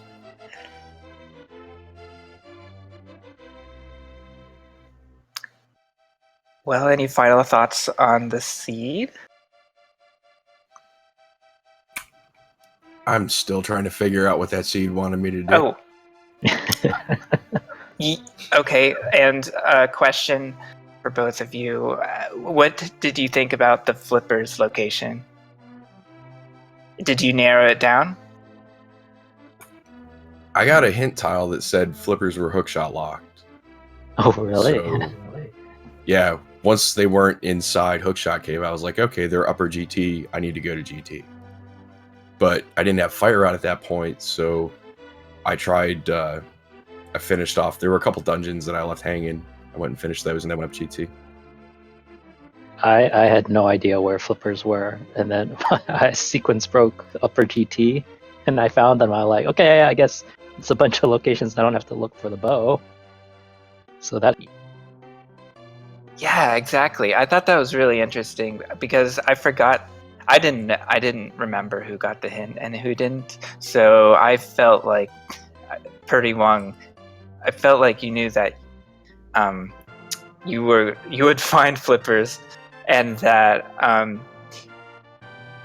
yeah, that's why you did the mimic clip, but apparently not.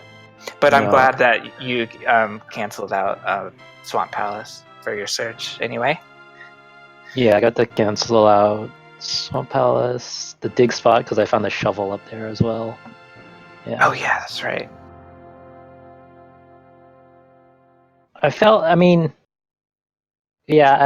My search was starting to get thin at that point, and I was like, well, I might as well just do the mimic clip since I was at GT looking for stuff anyways. Because that probably cost me some time. Yeah. And how are you both feeling as we go into week 2 next week? This group's going to be rough.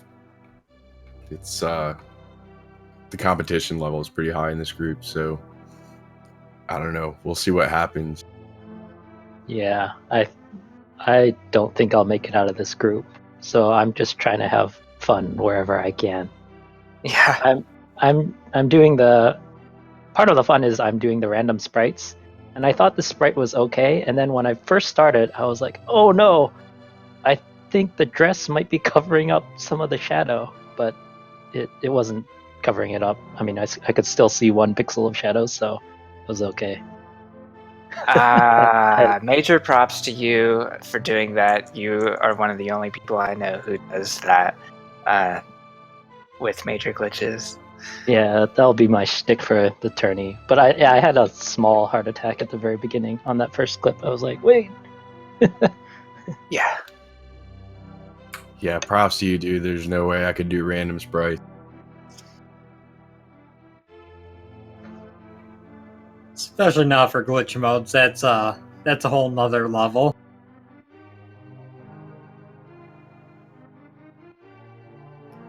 Oh yeah, and Hacksaww, just a quick thank you. You were in Escape. We didn't see you go to the Dark Cross Room. For a while there, we thought you never got the Ice Rod. And then you started using it to drain your magic for fake powder. We're just like, hey, we don't have to worry about that anymore. He's got the Ice Rod. That was so funny. That's awesome.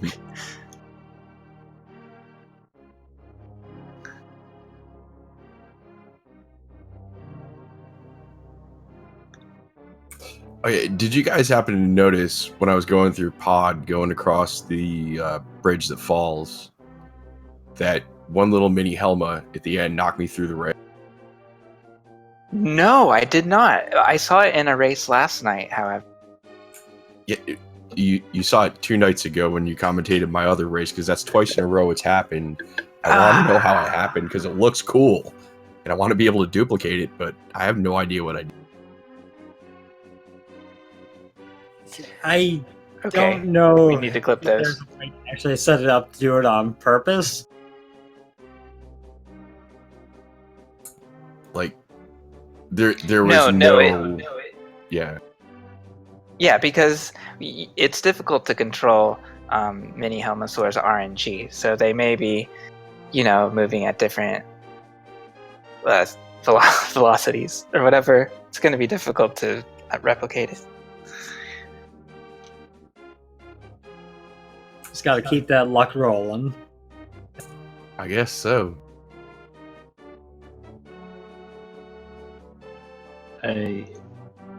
I guess one other thing that Michael mentioned in my last race is I think both of my races have been pretty close.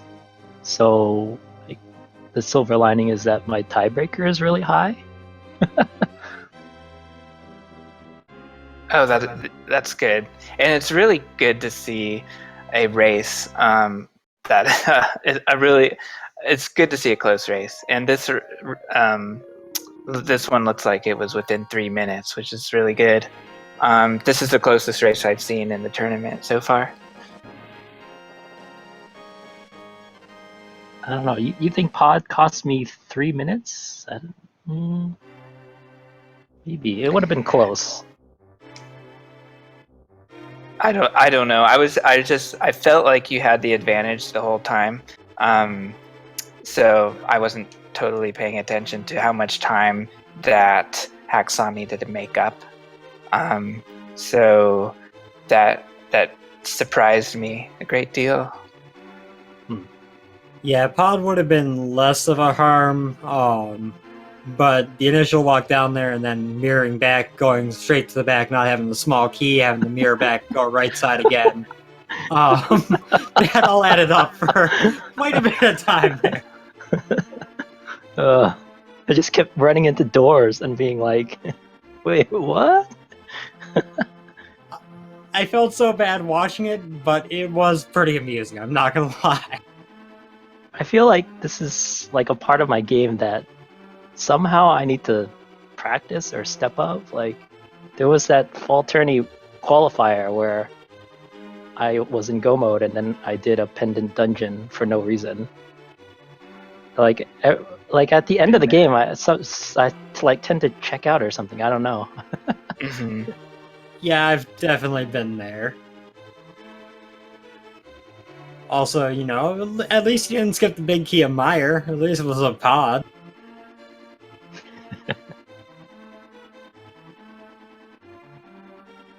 Alright, thanks for doing the commentary, this guy. I'll have to rewatch it. Yeah, thanks for racing. We got to see some great clips, Overworld clips, that is. Entertaining race all around. Yeah, thanks for commentating, guys. Thanks for Math Girl for the tracking. Mr. Broadstone for the restream, and everybody that put the tournaments together, and everybody that was watching. Yeah, and with that, I think we'll be signing out for now. Thanks for watching, everyone, and Mentos Man, I'll leave you with the last word. Good. I'll quickly jump to a couple of schedule things. We got our next race for this tournament at 11 a.m. tomorrow, right back here on Speed Gaming 4. It'll be Michael K., one of the tournament admins, versus Liam Atlas. And then we've got more matches throughout the day. We've got a few that are scheduled for restreams. One at 1 p.m. Eastern, Balliaim versus Paraime. That'll be on Speed Gaming 6. We got one at 2 p.m. HXT Jetters versus Edium on Speed Gaming 5. Another match at 3 p.m., which is Game 2 of Balliaim versus Paraime. They're doing back-to-back. Nothing beyond that is currently sorted out for a restream or no at the moment, but that'll give you through the first part of the day if you want some more to watch. With that, thank you guys all for coming out. Chex, it's been a pleasure coming with you. Hacksaww, prdwong, you guys put on a great race. And thank you everyone watching, and see you next time.